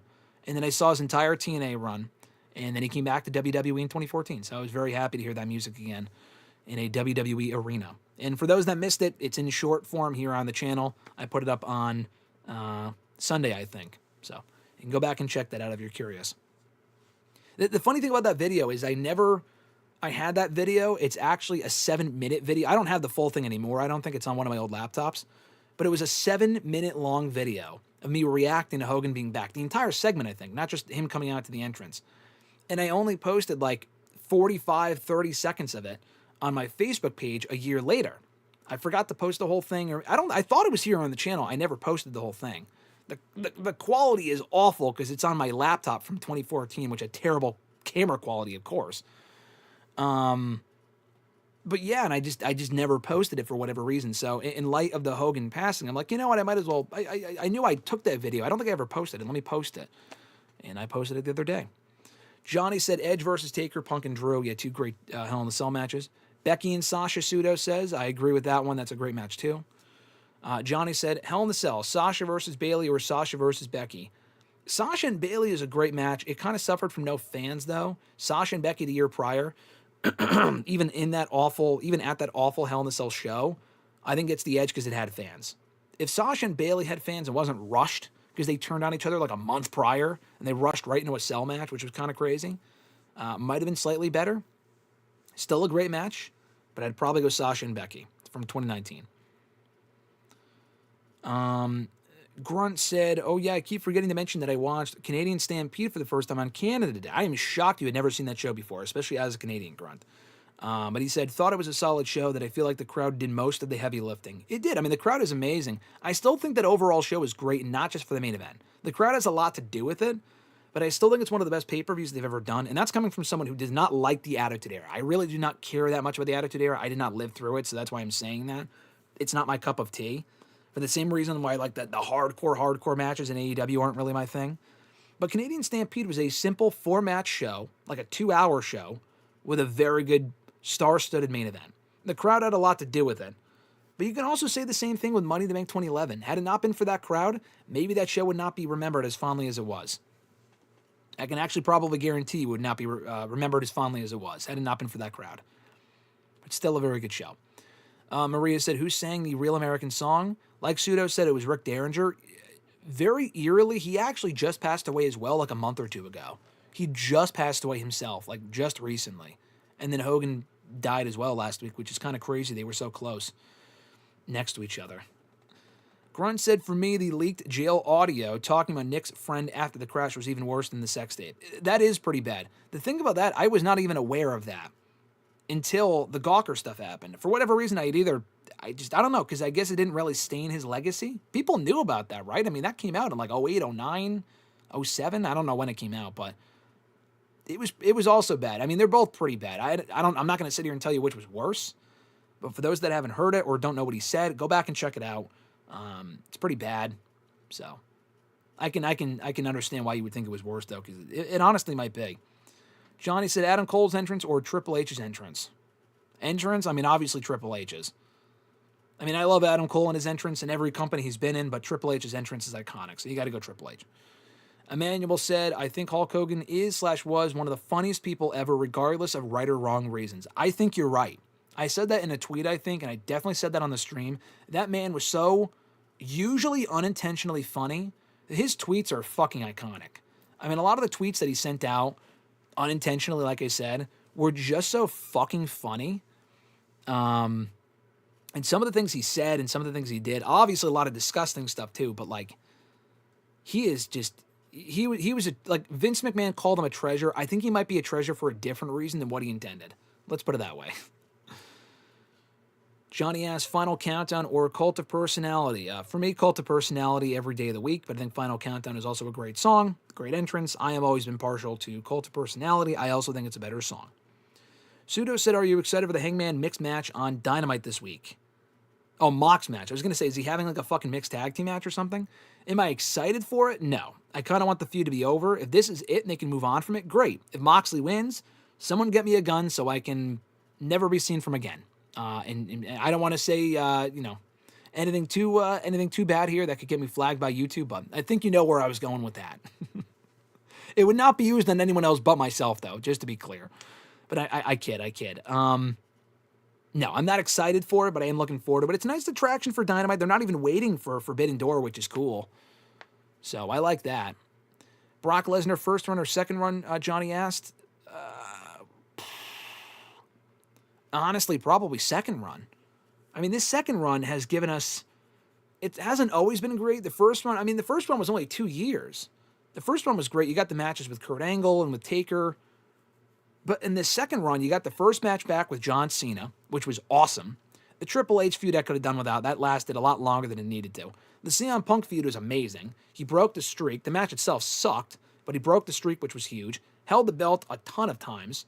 Had great matches with Roman Reigns at SummerSlam 2022 specifically. Their match at Mania 31 was awesome. And he's had some really good matches with Rey Mysterio during this run. Cody Rhodes, his last match to date at SummerSlam a few years ago, was excellent. We got to see him and Bobby, even though it was kind of disappointing. The Rollins match at 2019 SummerSlam, very underrated. I thought that was a great match. The match with Samoa Joe was a lot of fun. So you know what? I'd go Brock's second run.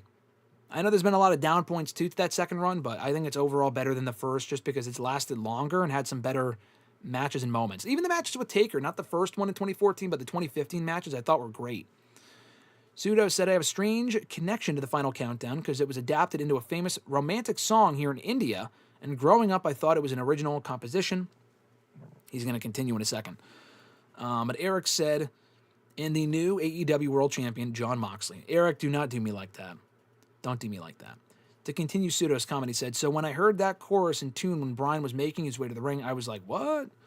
Yeah, it's a great song. That's cool. You have a special connection to it, though. I was skeptical they would ever use it in AEW because they didn't have him debut with it, but that was for money reasons. Thankfully, I got to use it a whole bunch in 2024 and a little bit in 2023 as well. Great song. Johnny said, rank these suplex wrestlers: Taz, Brock Lesnar, Kurt Angle.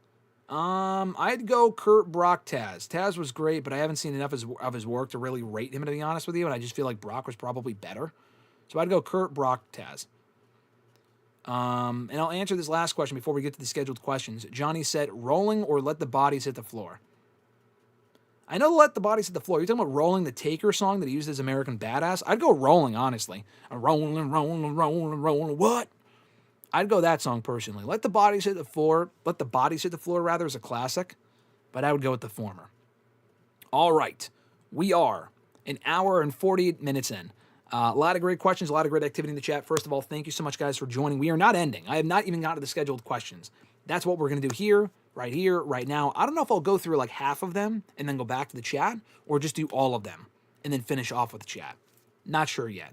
But if you have a question, if you have something to say in the chat, let me know. I'll read it after the fact. So first of all, thank you for all the activity. Be sure to like the video. If you are here and watching live or after the fact, I would appreciate it. Support the show. It means a lot. Anyway, we'll get to these scheduled questions here. I mentioned earlier how you can send in a question to the show, and I'll mention it again at the end of the episode as to how you can do so. Fresh and Fly asked, what is the best SummerSlam from 2010 through 2014? He sent that in through YouTube. Good question. I'm going to say the best SummerSlam from 2010 through 2024. Or did I say 2014? I meant to say 2024. 2013. I still think that's one of the best SummerSlams of all time. So I'm going 2013. Jordan B. from YouTube. What are some of your, or who rather, are some of your favorite X Division champions in TNA? For me, it would be Amazing Red, Suicide, Austin Aries, and Rob Van Dam. For me, I would say Austin Aries, because I was really, I mean, I'm still into TNA, but like I thought his run as X Division champion from 2011 through 2012 and also winning the World Championship after cashing in the X Division title was just awesome. So for me, my answer would probably be Austin Aries. Other favorite X Division champions? I think Moose is coming off a good run. I like Trey Miguel's runs when he was champion there for a little while a few years ago. Ace Austin I thought was good.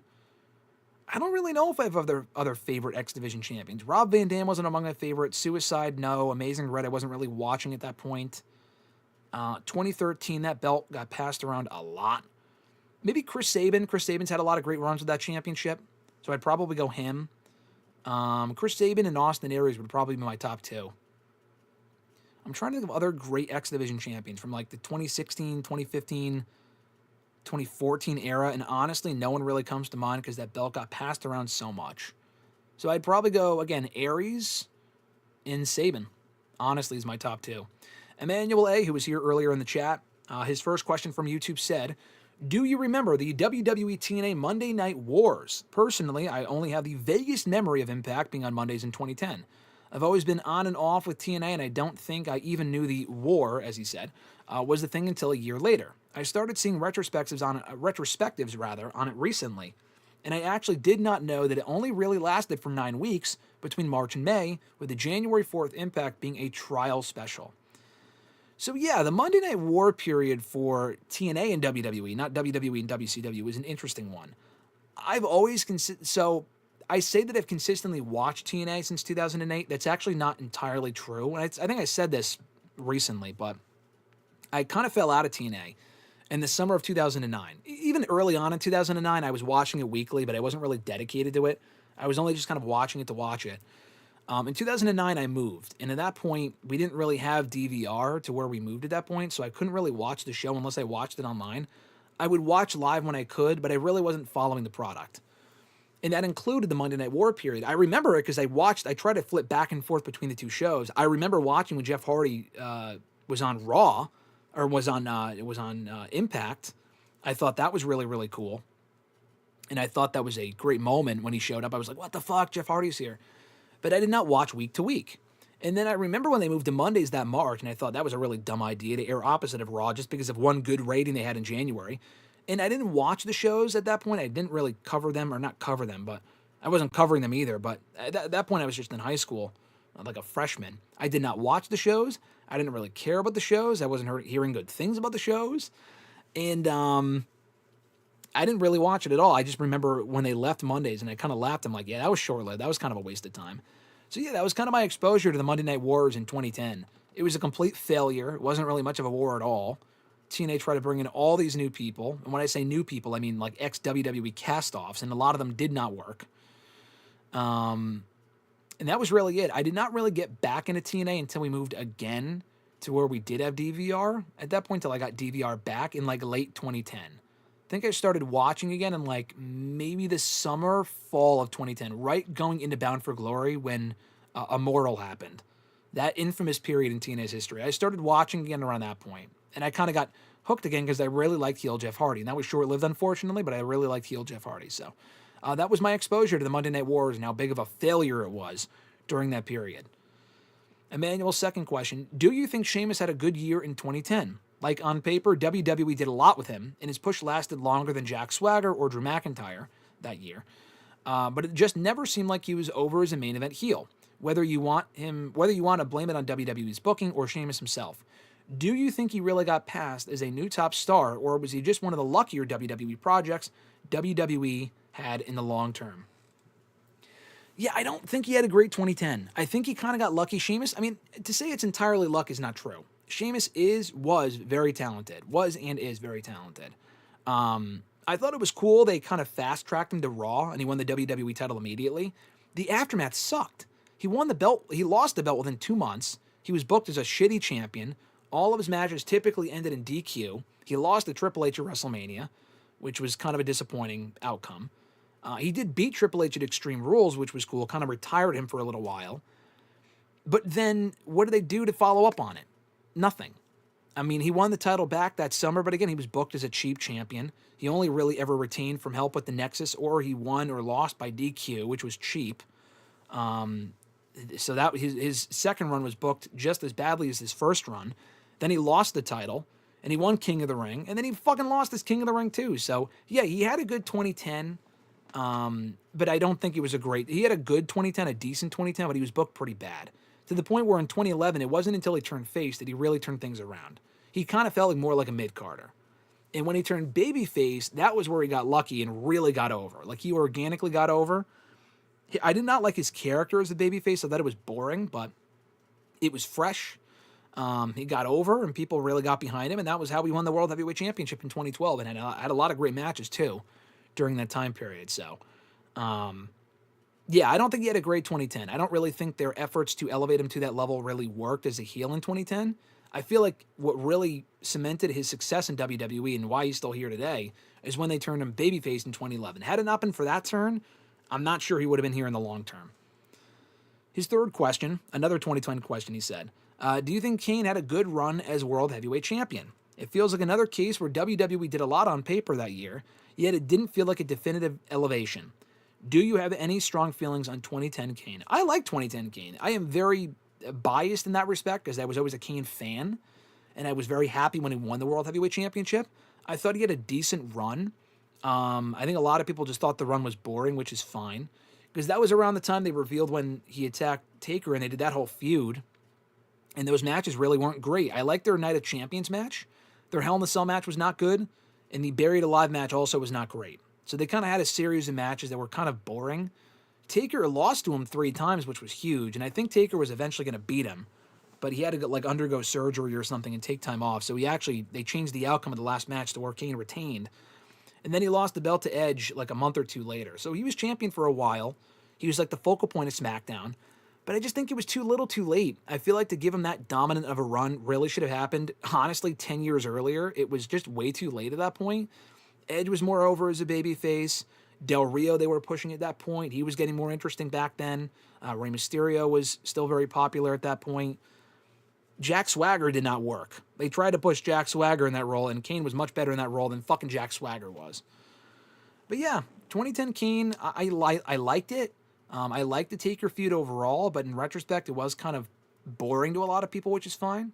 Did it elevate Kane? No, because he was right back to doing what he was doing previously. When he lost the World Heavyweight title, he was not a main event guy ever again. Like, he did challenge for the World Championship a few times in the years that followed, but he was never again at the same level that he was in 2010, for the second half of it anyway. No L from Facebook. This is the question of the video, in the headline of the video. What would be your top 5 SummerSlam match cards of all time? So this is where I said earlier, I need your guys' help. I have 3. To me, it's 2002 is the greatest SummerSlam of all time. 2013, and 1992. I think for the atmosphere in Wembley, British Bulldog and Bret Hart, Macho Man and Warrior on that show, among other matches on 92 SummerSlam, I still think that's one of the better SummerSlams of all time. And 02 and 2013. Those, to me, are the three top cards in SummerSlam history. I've seen a lot of people say 2000 and 01. I don't know which one I would go with personally. Probably 2000. Maybe SummerSlam 2000. I might say 2014 or 2011. Those were also two very good cards. 08 I liked. 08 I would not go with. That's one of my favorites, but not one of the best SummerSlam cards overall. I love SummerSlam last year. I thought that was a really good show, actually, overall.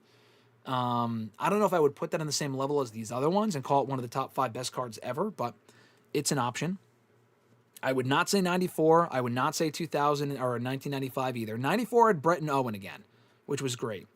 But the rest of that show I don't think was amazing. What else? We had, maybe the first SummerSlam I've seen people say, maybe.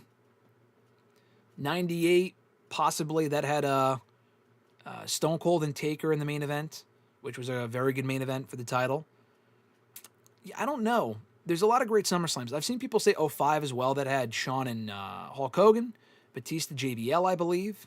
That had Cena Jericho. Some very good matches. They had Orton Taker, Eddie and Ray. I think that was a great card too. I still think Mania 21 that year was better, but SummerSlam 05 was very good too. Yeah, it's kind of hard to say. My top 3 definitively are 02, 2013, and 1992.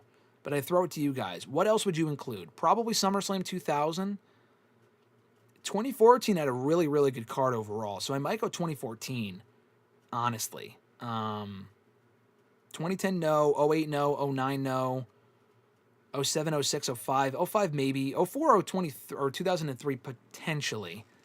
I'd have to go back and look at those cards. 04, I don't really have a lot of fond memories of. I thought SummerSlam 2019 was good. 2020 was in COVID, so no.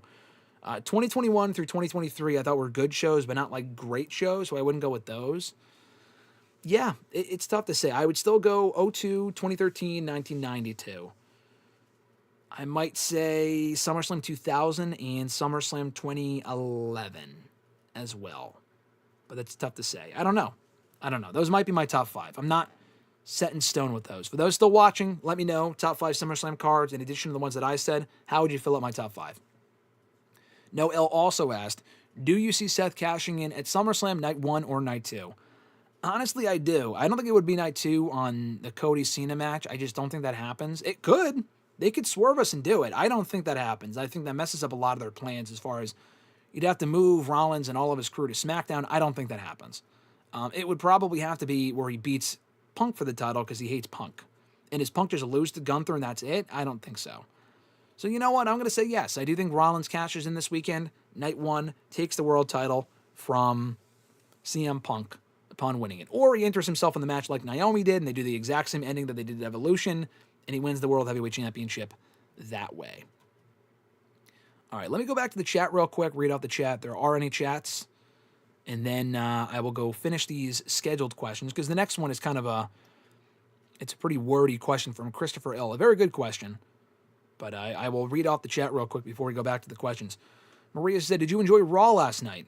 I thought it was a good show. Not a great show, but I thought it was good. I thought it did its job in hyping up SummerSlam, considering the build has been very quick, and they don't have a lot of time between Evolution and all their other shows, and SummerSlam, I think they've done as good of a job as possible of making the show seem appealing on paper, and I thought it was a good go-home show. I also liked the ending, too. Johnny said, your ranking of Rob Van Dam's themes between ECW, TNA, and WWE. I always thought the TNA one fucking sucked. The Rob Van Dam, the whole effing show. I never liked that theme, ever. So I probably would go WWE. I always loved One of a Kind. So WWE, ECW. I know the ECW one was an actual song. They used it when he was in AEW a year or two ago. I get it. I still love the WWE one. So I had to go WWE, ECW, TNA, dead last. Suda said, I was watching Survivor Series 96, saw a wrestler named Flash Funk. I immediately thought a man that looks like Too Cold Scorpio. It turns out it was actually him. That made me proud of my wrestling knowledge. Yes, that was Too Cold Scorpio went on to WWE to be Flash Funk, and he had a good run. You know, he was kind of ahead of his time as far as like the wrestling style and stuff, but did not last long, but that was indeed Too Cold Scorpio. Johnny said AJ Styles is the best X Division champion. You're probably right. He's not my favorite because I wasn't watching back then, but you're probably right. Johnny also said this Hangman versus Moxley upcoming title match. It should be an exciting or an exploding, electrified barbed wire match. No thanks. No way they top what they did at All In anyway. What is your favorite female wrestler's theme song? Probably AJ's, to be honest. I love Rhea Ripley's current one. I think that's great. Probably AJ Lee's or Paige's. They're also two of my favorite women's wrestlers, period, but I love their song. So Paige's song in WWE, The Stars of the Night or whatever, and AJ's, as well as Rhea Ripley's current one. And I'm sure there's other ones, but those are the top three. Johnny said, I want to see Sheamus versus John Cena in a tables match, rematch of a lifetime. I'll pass. Sheamus and Cena straight up, sure. Tables match, rematch from TLC 09, no thanks. Grunt said, between Claudio, Pac, and Ricochet, who do you think is the most likely to have a run with the AEW title, and who would you personally prefer? Probably Ricochet. Claudio, I feel like if they saw him at that level, it probably would have happened by now. He had the Ring of Honor title. I feel like that was his peak. Pac ain't never winning the fucking AEW title. He's another one. He's been there since 2019. He's not around or healthy long enough to ever really be considered for a world title run anyway. But I feel like if they were ever going to make... I don't even think he's gotten a single shot at the fucking title. So, definitely Ricochet. I don't even see Ricochet winning the AEW title, but I think he has the best chance out of both of them combined of taking that title. Maria said, I apologize, but I think the Jeff Hardy heel turn in TNA and him being a part of the Immoral faction was one of the worst moments of his career. I mean, that's fine to think that. I really enjoyed it. I thought it was something different for him. I loved the music. Unfortunately, it coincided with him just being a dipshit in real life and just being fucking high all the time and ruining the ending of matches and the whole Victory Road thing. So it was the worst period of his career personally. But I like the whole heel thing for Jeff Hardy, the whole Antichrist of wrestling. I might be in the minority, but I really like that character. It was very short-lived, but understandably so. Johnny asked, Sheamus versus Big Show or Sheamus versus Mark Henry? Probably Sheamus and Big Show. Sheamus and Mark Henry had some good matches too, but Sheamus and Big Show, they had some honestly great matches. Sheamus and Mark Henry had some very good matches. Sheamus and Big Show, you wouldn't think so, but they had some great matches in the final few months of 2012, specifically their Hell in a Cell match in 2012, where Big Show won the World Heavyweight title. So I'll go Sheamus and Big Show. Johnny said you should do retrospective reviews for your website. I've tried. I mean, I've done them before. I haven't done one in a while. It's just more, I would love to, and I plan to, I want to. It's just more of a time thing, because you got to sit down and watch the entire show. That's like 3 hours I sometimes don't have. So when I have time to watch a show and review it for the website, I can and will. So just stay tuned on WrestleRant.com. Follow me on socials, and you can see any updates as far as stuff that I'm reviewing for WrestleRant.com. I have reviewed pretty much every Raw and SmackDown I have seen since 2011. That's on the website. I've reviewed every AEW pay-per-view, every AEW Dynamite and Collision, Rampage. But as far as the older stuff, I've reviewed a whole bunch of Raws in 2007 and 2008. I reviewed also select Raws. If you go to the homepage of the website, if you click on the review section, click on Raw, click on whatever, certain sections. If you go to the year, I have everything organized by year. So if you click on the year, TNA as well, you can see what I've reviewed from certain years. There's years where I've reviewed nothing, but there's also years where I've reviewed certain shows and pay-per-views and stuff like that. So, I've reviewed, Saturday Night's Main Events from years ago. I want to do more retrospective stuff. It's just more of a time issue than anything. Maria said, do you think Drew being stuck in England without a passport is a work or real? I think it's real. I don't think if it was a work, he would have said that. So hopefully he can get back in time for SummerSlam. Grunt saw that a writer apparently pitched the idea of Chelsea Green winning the Royal Rumble by entering at number 30 after everyone else had been eliminated, and now I need this finish to happen at some point. Well, I mean, the fact that they made it public, they probably won't do it now.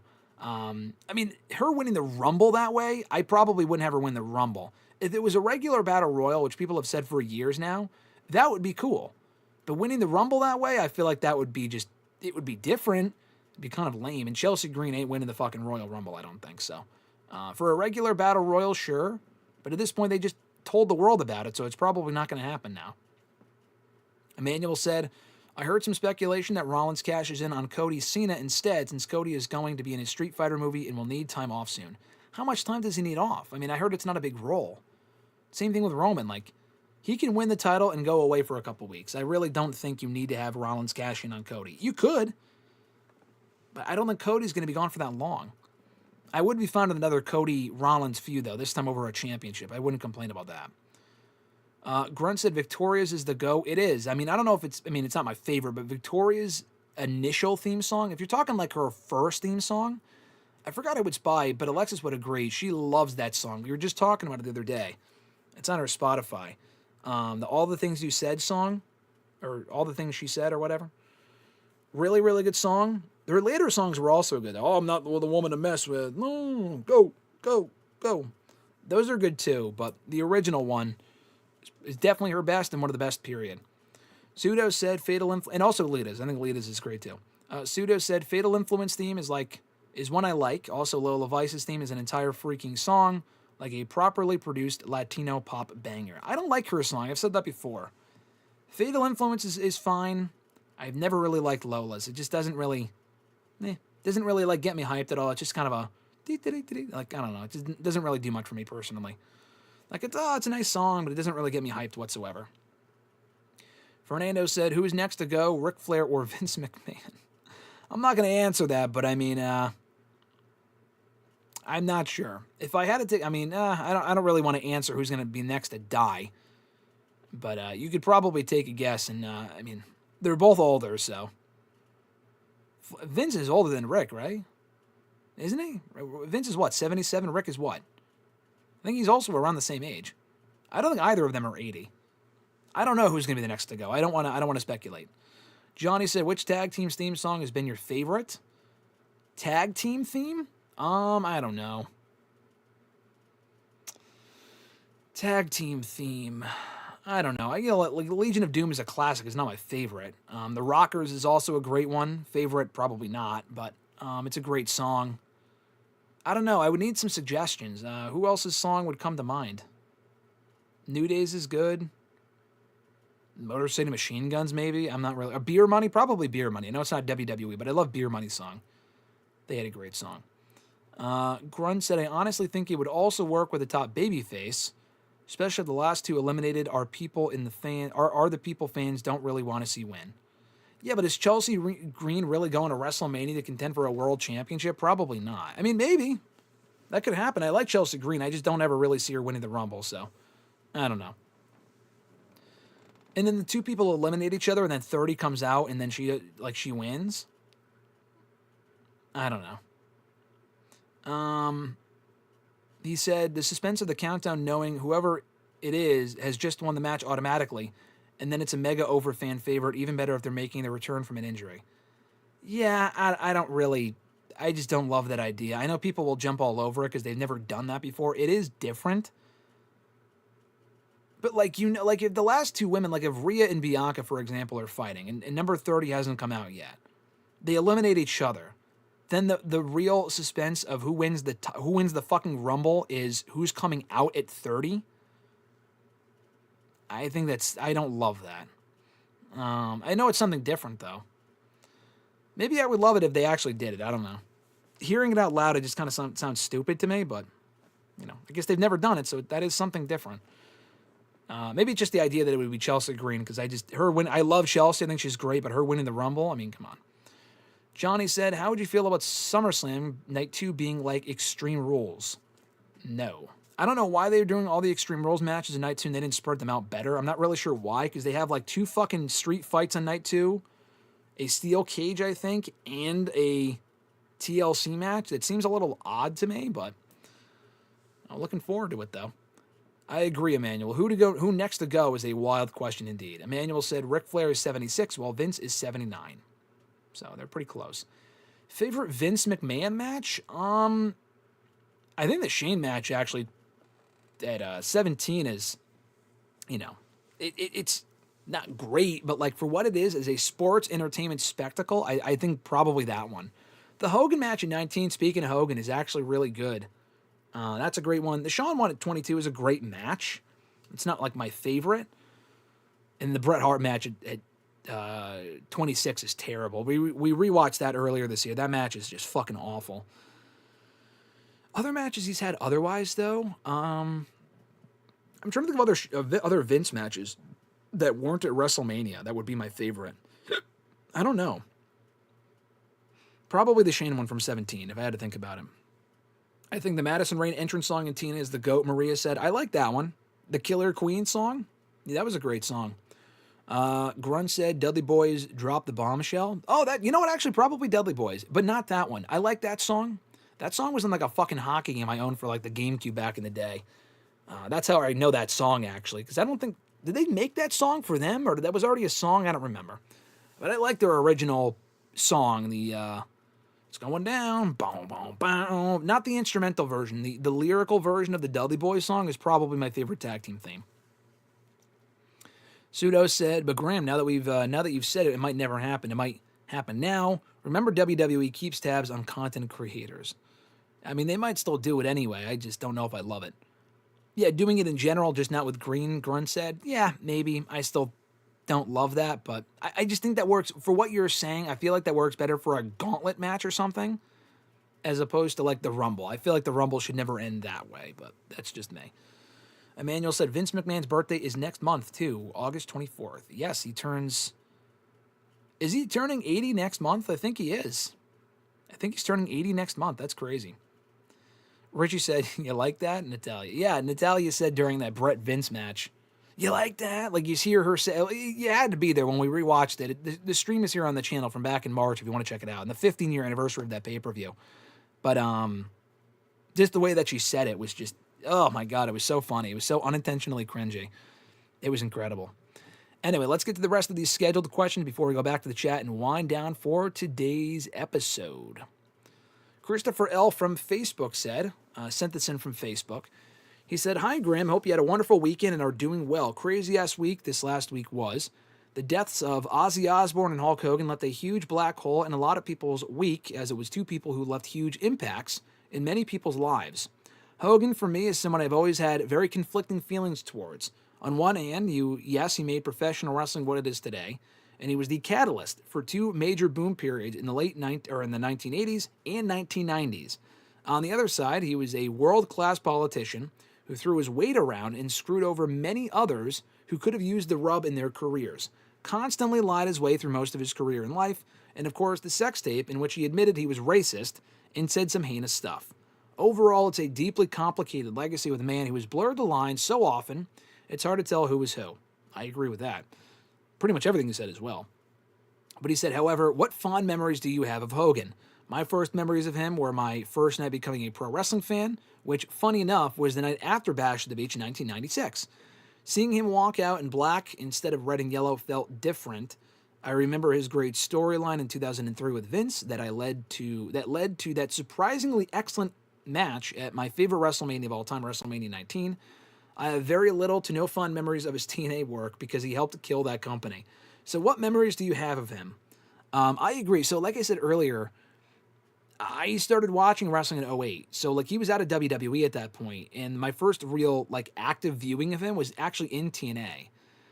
So I did not like any of his TNA stuff. The only TNA thing that I liked of his was actually the Sting Bound for Glory match. His last televised match ever will go down as that match, Bound for Glory 2011, which was actually a lot better than it had any right to be. And he went back babyface right afterward. He got more over than anyone else involved in that angle, but I still liked the match for what it was. But I said this earlier, I was a Hulk Hogan fan long before I was ever a wrestling fan. I forgot exactly what got me into Hogan. Maybe it was Muppets from Space, the cameo he had in that movie, or his role in Three Ninjas, High Noon at Mega Mountain. Terrible movie, but I liked that movie as a kid. And his role in it really stood out to me. I rewatched it about a decade ago. I should probably rewatch it again soon, but yeah. I liked Hogan in that movie, and whatever I saw him in around that point, just because he was the embodiment of professional wrestling. And then when I got into wrestling, and also before I even got into wrestling, my older cousin owned an N64, who then gave it up and gave it to my grandmother, who left it in her basement. And even before I got into wrestling, I would play the wrestling games, specifically NWO versus WCW Revenge for the N64. He wasn't in the WWF No Mercy game, which I started playing years later, but we played that NWO WCW Revenge game so much as kids, long before I ever actually started watching wrestling, and I would play as Hollywood Hulk Hogan in that game, among others, but specifically Hollywood Hulk Hogan. And I always really liked Hogan as a kid, so My fondest memories, honestly, might be when he returned to WWE in 2014, because I was never really sure we would see him back in WWE using Real American again, and he did. So I included that live reaction here on the channel the other day. The first 30, 40 seconds of it anyway. So that comes to mind. I rewatched the segment the other day, but his WrestleMania 30 segment with him, Rock, and Stone Cold was just so fucking great a couple of weeks after his return. Like, we never got those three in the ring again after that. They were in the ring together on a Raw right before Mania 18. But never, and they were also in a handicap match, I think is what I'm thinking of. But like, for a segment like that, that was the only time ever, I believe. I think Hogan and Stone Cold were in the segment, or in a segment together at like Raw Reunion in 2019, but Rock wasn't there. So like, they never actually shared the screen again after that. But I still have, fond memories of that segment. That was really about it as far as like his time back being in WWE. Like, he was at Mania 35. He had already returned to WWE for the Okerlund tribute when Okerlund passed away, Mean Gene, in January of that year. He came back as kind of a surprise on that show, which made sense because he had, he was very close with Mean Gene. But he didn't really come out and make a full like entrance until Mania 35. And I was at that show. And that was a surprise return. So I was happy to see him back at that show and really get to hear Real American in person for the first time. I think that might have been the first and only time I ever heard Real American in person. So those are my fondest memories of Hogan, honestly. I mentioned this stuff before I got into wrestling. Like, going back and watching certain moments that I was not watching wrestling for, Hogan and Rock I rewatched earlier this year. Just such a great fucking match, man. That match is just so amazing. That match is awesome. I've seen him and Andre a whole bunch, but I really, really like him and Warrior and him and Savage from Mania 5 and 6 respectively. Those matches are great. All the matches that Hogan, Warrior, and Savage had with each other at WrestleMania were all classics to me. Going back and watching them, being a fan of all three guys as well. Love all three of those matches. The Vince match in 19, which I said earlier, was a surprisingly great match. I really liked that match. Him making a surprise return at Mania, I don't think it was a surprise, but his appearance in Mania 21, I thought was really cool. Saving Eugene from Muhammad Hassan and Daivari was interesting. Yeah, those are probably my favorite Hogan memories. Obviously, all the WCW, like NWO stuff when he first debuted. I love the NWO, and I never even watched the day of WCW when it was around because I was a kid. I was a fucking 5 or 6 year old at that point. But going back and watching it, the turn, a lot of the early days of the NWO, all very, very cool. So I'm partial towards that period. But yeah, those would probably be my favorite Hulk Hogan moments. Never interviewed the guy, never met the guy. I said this on the stream last Friday, but I've been to his beach shop twice, the Orlando one twice, including last month, actually. Our hotel, which I did not plan for, was right down the road from it. So we walked on over to it during a really hot day, the day after Disney, and we checked it out. A lot of MAGA Trump stuff, which I was like, okay, I know he's close with Trump. Do we really need to be selling this stuff? I mean, I guess if he knows his audience, whatever. But the Hogan stuff was cool. The memorabilia and the merchandise of his was cool. The non-political stuff. And I was also there in 2017 as well. I think a video of which I have here on the channel. But we went to the Hogan restaurant, actually, back in 2021 when we were in town for Tampa, WrestleMania, my first Mania as a member of the media. And we checked out his restaurant, ate there. Great food, really good vibes. Liked it a lot. No one was wearing masks. Not in like the restaurant itself, but like the Hogan thing outside of the restaurant had a mask on, funnily enough. But no one in Tampa at this point, this was about a year after COVID, but no one was wearing masks. I mean, that's just Florida for you in a nutshell. But, the restaurant was great. And I had the chance to interview him maybe twice, definitely once. WWE came to me and asked me if I wanted to talk to him to promote an old school Raw back in 2021. But we had to turn it down because he was still like toxic at that point. Not only with the stuff from the Gawker tapes, but like this was right after the whole Black Lives Matter thing really blew up. I mean, how could we interview the guy and give him a platform if he's not going to hold himself accountable for shit that he said that was really gross in light of all this other stuff? So we had to turn it down. And I always liked Hogan, but I'm like, I kind of get it. Like, we can't talk to him and not bring that stuff up. And then recently, while he was promoting his Freestyle American Wrestling League, I was supposed to talk to Kurt Angle. It turned into a different type of interview, so we had to pass on it. And then the woman said, okay, that's fine. If you want to set up something with Hogan or Bischoff instead, we might be able to do that. And we had said that in the my editor was, like cool with it. He was like, yeah, maybe we'll talk to Hogan or Bischoff and whatever. I'm like, okay, I guess this might happen. And that was literally a week before he died. I'm not saying I was definitive, like we had a time set to talk to Hogan. It probably wouldn't have happened. But there was an option there to potentially talk to him coming off or right before. I mean, this was while he was sick, too. I guess the PR person didn't know he was sick, or probably they thought that he would recover. I don't know. But it didn't end up happening, obviously. But yeah, those are my fondest memories, I guess, of Hulk Hogan. At Iwagu91, also when Brock came out on Raw for his birthday party and said, "Party's over, Grandpa," that was a great Hogan moment, too. At Iwagu91 from Twitter, we'll kind of steamroll through these next few questions as we wind down. From Twitter, while I've lamented for years that Loki did not thrive in the WWE, I'm content that he was not gonna be a main event guy, as his ceiling was the mid-card and or tag team division, the latter of which his tag team partners could have been pre-New Day Kofi or MVP. What are your thoughts? Yeah, probably him and MVP, because I think him and MVP teamed on SmackDown a time or two in late 2010. Loki got fired, MVP left the company, both within like a month or two of each other on SmackDown. But I think they teamed at least once or twice. I thought they had good chemistry. And they were also aligned, actually. They were friends and aligned in TNA years later when they did the Beatdown Clan stable. They were in the same group then. That was also short-lived. But I think they were friends at that point. So, yeah, probably MVP. Kofi, probably not. But MVP, I could have seen that. As a mid-carder, he would have been fine, but I just don't think he was made to be in the WWE system for all that long. His second question, do you think that the SmackDown Tag Team Division getting a TLC match at SummerSlam is an apology for not having said match happen at WrestleMania? I do think it's a big part of it, yes, and that's not like a nepotism thing or whatever. I'm glad they're doing it, because that TLC match was one of the best matches of that entire weekend, and it wasn't even at WrestleMania.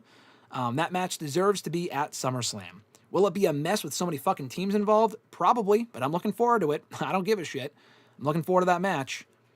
And they're probably like, listen, you weren't at Mania. We're sorry. We had to bump you guys for very likely the New Day Viking Raiders match because it was a branded match. This match coming up probably is not, to my knowledge, but at least they're making the card, so I'm happy with that. And the Raw Tag titles did not. They were on Raw last night, but at least that was a good match for what it was, too. Their third question, your thoughts on Leon Slater becoming the youngest X Division champion in history?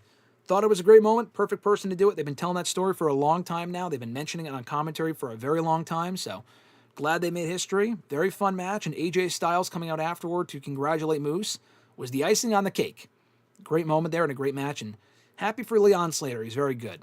Last two questions for today from @millennial_noob, who was here earlier in the chat. The first question was, what are your thoughts on the Charlotte Flair-Alexa Bliss tag team? It really humanizes Charlotte Flair, to be honest. As much as I like the Kabuki Warriors, they don't have a reason for why they team up or any character development for the last 6 years. You're right. For a big Asuka fan, I'm surprised he said that, but you're right. Not a whole lot of character development with the Kabuki Warriors, aside from going from babyface to heel, whatever. But yeah, I like the Kabuki Warriors, but I'm really digging Charlotte Flair and Alexa Bliss right now. I think they have good chemistry as partners.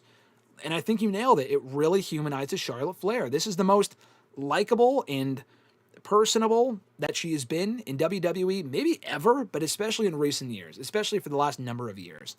It's something different for her. I'm glad they didn't rush it and have them break up and have them face each other at SummerSlam. That would have been stupid. I'm digging the team. I do think they walk out this weekend as the new WWE Women's Tag Team Champions. And Noob's second question here, as we wind down, will we see John Cena turn face and Cody Rhodes turn heel at the main event of SummerSlam? Because John Cena as a heel has been a total bust ever since WrestleMania 41. I hope that John Cena ends his run as a face and not a heel. No, I don't think we get a double turn. I do want John Cena to end his run as a face. I agree with that. I do think he turns face this weekend. I think Cody Rhodes beats him. I would not do a Rollins cash-in. I mean, I guess you could do all of this and a cash-in. But I think Rollins or Rhodes beats him, and then Cena endorses him afterward. I think that's where the turn comes. I mean, you could do it soon after, but I would just do it this weekend and move on from it. This heel thing for Cena has been a complete bust, like you said. Very underwhelming overall. It's at its good moments. He's tried at certain points, but overall, he's just not made to be a heel. And we kind of said at the beginning, if it doesn't work, turn him back, which is kind of what they're doing. So I'm glad they're hopefully learning on the fly here and going to turn him back babyface. But as far as a double turn, I would not do that. Turning Cena face, yes. Turning Cody Rhodes heel, absolutely not. As we've said many, many times, and I've answered this question here on the show a few weeks ago. I've answered it before, but what people don't understand is that there's no one there to replace Rhodes as the guy of WWE. You kind of need that if you turn the guy heel. You need someone to replace him. They don't have that. Jey Uso is not the guy. Sami Zayn is not the guy. LA Knight is not the guy. I mean, who else would it even be? Roman Reigns, who's never really around. It's not Roman Reigns. It's not Seth Rollins, who just turned heel a couple months ago. They don't really have that guy. It's fucking Cody Rhodes. You don't turn Cody before you have someone to fill that spot, whether it be a Braun Breaker at some point or an Oba Femi or someone else. But not right now. I would not do it right now. There's so much left that you can do with Cody as a babyface. And sure, maybe he's closer to turning heel than he is remaining babyface. Sure. In a year or so, we'll reevaluate, but I don't think now is that time. Is WrestleMania 42 that time? Is next SummerSlam that time? Maybe. I don't think that time is this weekend. I don't think that time is at SummerSlam. So turn Cena face, yes. Turn Cody heel, no. At least not yet. All right. We'll go back to the chat here before we wind down and call it a day. Very long episode here today, but it's been a great one. 2 hours and almost 2.5 hours in, actually. And again, thank you guys for joining. And if you haven't already liked the video, I would appreciate it. Grunt said, speaking of rewatching, what do you think about a SummerSlam 2007 stream? Would you be interested? I would be interested to hear your thoughts on Cena versus Orton. Yeah, well, I can't do any live streams, like any live stream rewatches or whatever this week. I'll be busy because I'm going to SummerSlam. At some point, maybe. So my live thoughts, yeah, so I've reviewed the show before for the WrestleRant video series, like at least 10 years ago. So you can go back and check that out. But I mean, my thoughts on the match have probably changed since then. I have reviewed the show on the channel before. You can just search it up here on the channel and you'll find it. But a live stream watch along at some point, maybe. Honestly, if anything, I would probably watch 2008 SummerSlam because I just love that show so much. A stream for 07 at some point, maybe. Probably not soon or this year, but eventually, I could put it on the list. It's not. Honestly, watching back one of the worst SummerSlams would also be entertaining, just to see how bad it actually is. Johnny said, do you have a top 5 of NXT takeovers? Yeah, TakeOver Brooklyn 1. I've answered this question before. There's honestly so many, it's kind of hard to remember, but I would probably say TakeOver Brooklyn 1, TakeOver New York in 2019, maybe TakeOver Portland, TakeOver Brooklyn 2 and 3 maybe? TakeOver Dallas, or whatever that one was in 2016 after Mania. I think it was TakeOver Dallas. TakeOver Dallas, TakeOver Brooklyn 1, TakeOver Our Evolution, I might put on there. TakeOver Brooklyn 3 and TakeOver New York. Oh, also TakeOver New Orleans too, so I guess it's kind of tough. Let me think. I've answered this question before, but again, TakeOver New York, Brooklyn, TakeOver New York, TakeOver New Orleans, probably Brooklyn 3, most likely. I love that show. Maybe Brooklyn 2, but probably Dallas. Those are probably the 5. I think also TakeOver Our Evolution is awesome. Excellent show. And TakeOver Portland is also excellent. So those are my top 5 and then some. Pseudo said, thoughts on Bronson having a sniff of them tribal shoes after a beatdown on the Raw ending. Yeah, that was funny. I don't know if that was ad-libbed or what, but Bronson's fucking funny. I thought that was great. Emmanuel said, I only heard Dudley Boy's Bombshell theme by Powerman 5000 in the first SVR. So I thought they only had it in 04. Turns out they had it in 02, but the song just gets replaced in DVD and replays a lot. Replays in... really? But I thought they had the Dudley Boys... I thought they had the Saliva song for a while, too. The Saliva version of their song. Did they have it in 02 onward? That's interesting. Johnny said, what has been your favorite Stephanie Valkyria match in WWE? Is it better than her match against Monet? No, the Monet match might still be her best. My favorite Stephanie match so far would probably be the Julia match at Roadblock, but I think the Monet match is probably better than that. I'd have to watch both of them back. But yeah, those two. I think the Jordan Grace match at Battleground was also very good. She's been a part of a lot of good multi-women matches too. Yeah, I would probably say the Julia match at Roadblock is her best so far. Johnny said, imagine if we had got a triple threat of Hulk Hogan versus Stone Cold versus The Rock in 02 or 03. That would have been crazy. What is your favorite Ric Flair match? I don't know. I mean, again, I wasn't watching in his prime, so it's hard to say, like, oh, him and Steamboat, him and blah, blah, blah. Honestly, in the time that I've been a fan, maybe him and Shawn Michaels in Mania 24. I love that match. I think that's a great final farewell for. I almost refuse to acknowledge his TNA stuff because a lot of it was just garbage. But the final match with Shawn in 24 was awesome. So honestly, probably that one. There's a lot of other much better Ric Flair matches than that, but the ones that I'm kind of partial to might be that one. What if some of your S tier pizza toppings? I'm not a pizza topping guy aside from sausage. I just prefer. I only like really three types of. Actually, that's not true. I like multiple types of pizza. I don't really care for pepperoni. I don't. Crucify me, whatever you want to do. I don't like pepperoni. I'll eat pepperoni. I usually just take it off if I have to eat pepperoni pizza.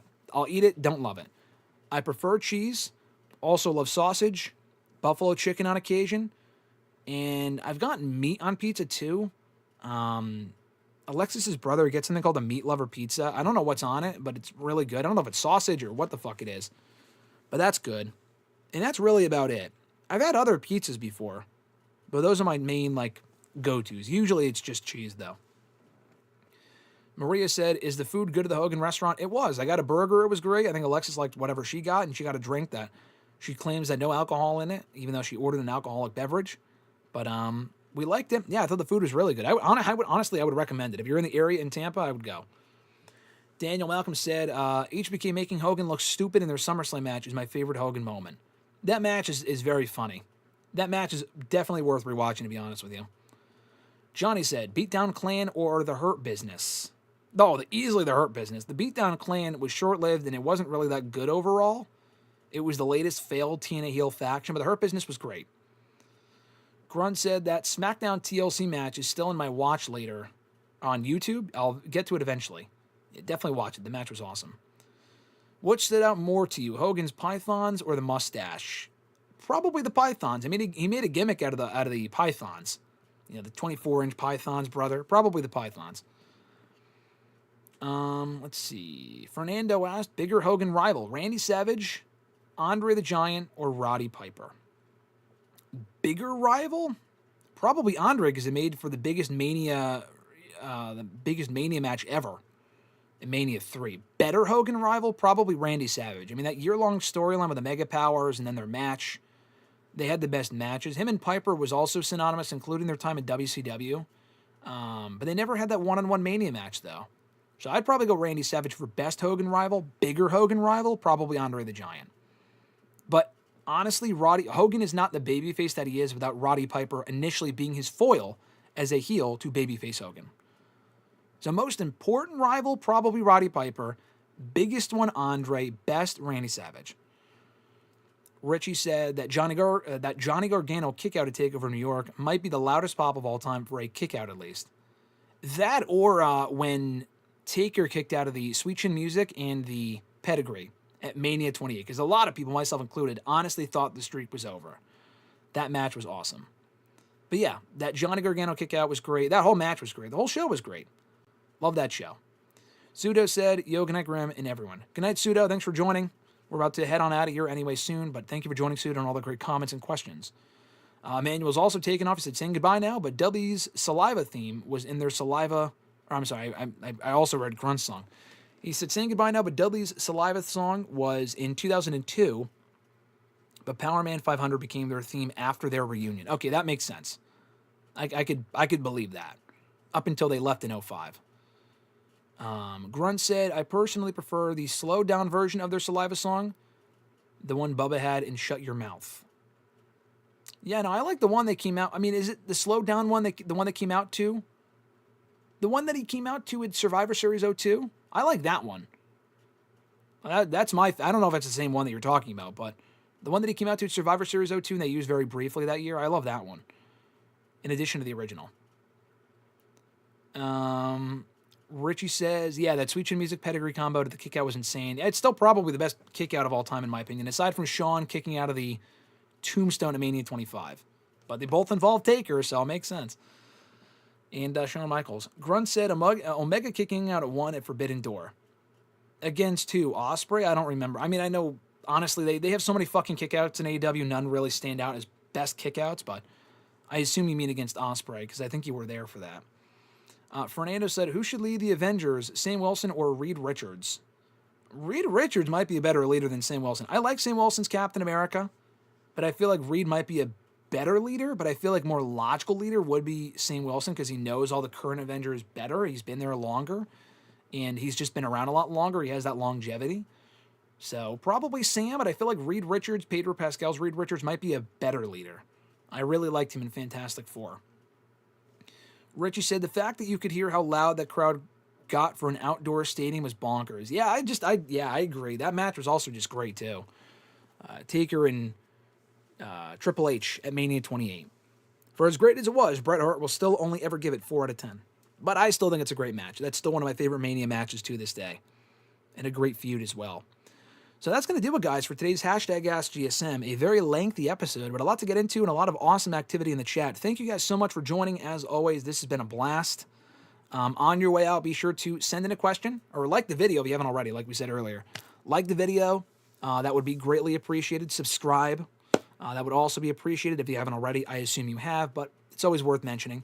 Shout out to our channel members, Alexis, Miss Mod Matthews, Dillon, DiGiacomo, Mrs. Renee, DJ Swerve1 at Swerve1 on IG, Daniel Malcolm at I'm Quarter on X, Mr. Marceau at RJ_Marceau on X, John Ritland right here on YouTube, Real Honesty with John Ritland, Richie, Red Planet Wrestling here on YouTube, and Average Grunt at The Average Grunt on X. Thank you to our channel members. You could sign up for a channel membership today, get a badge next to your name, unlock access to the emojis in the chats for these live streams, get top billing on shows like hashtag AskGSM and WrestleRant Radio with your comments and questions.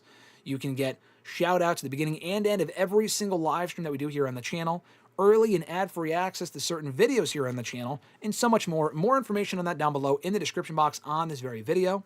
If you want to send in a question to the show for future installments, you can do so by tweeting me on the Twitter machine at WrestleRant with the hashtag AskGSM. Drop a comment on the post. I usually put up on Monday nights over at my Facebook page, facebook.com/graham.gsm.matthews, if not on the wall itself. And last but certainly not least, drop your question down below in the comment section on this very video, and we'll include your question in next week's edition. Grunt said yes, it was against Ospreay. He kicked out at 1 after Ospreay hit the one-winged angel. We all lost our mind. I almost thought you said Omega hit the one-winged angel and he kicked out at 1. I was going to say, I don't think we've ever seen anyone kicked out of the one-winged angel aside from Ibushi like 15 years ago. So that makes more sense. Fernando said, a Darth Maul series has been announced. Are you interested in that? Is that something new? Because I think they announced that like months ago over Mania Week, but the answer is absolutely fucking yes. Darth Maul is awesome. Alexis and I have been waiting for this for a very long time now. They haven't touched Darth Maul in a very long time. So I'm glad they're doing it. Live action would have been ideal, but cartoon, animated, whatever, is also cool because he was great in Clone Wars and Rebels. So the fact that they are doing a spin-off series with him is awesome, taking place in between those two shows. I will be fucking seated. Nick said later, brother. Nick, thanks for joining, my man. We will see you soon. Thanks for joining. Grunt with the emojis. Same thing with Richie. Thank you, guys. I appreciate that. Hope to add more emojis soon as well. But thank you guys for tuning in. As always, enjoy SummerSlam this weekend. Last couple comments here before we get going, but WrestleRant Radio will very likely be the next time we're live here on the channel Thursday morning. Currently tentatively scheduled for 10 a.m. Eastern time. We should be live again here on the channel, so check that out. And we will be live again for that with Mr. Marceau, giving our preview and predictions for the pay-per-view, and also giving our thoughts real quickly on the Hulk Hogan thing, which I've spoken at length about, but I want to get his thoughts on Hulk Hogan's passing.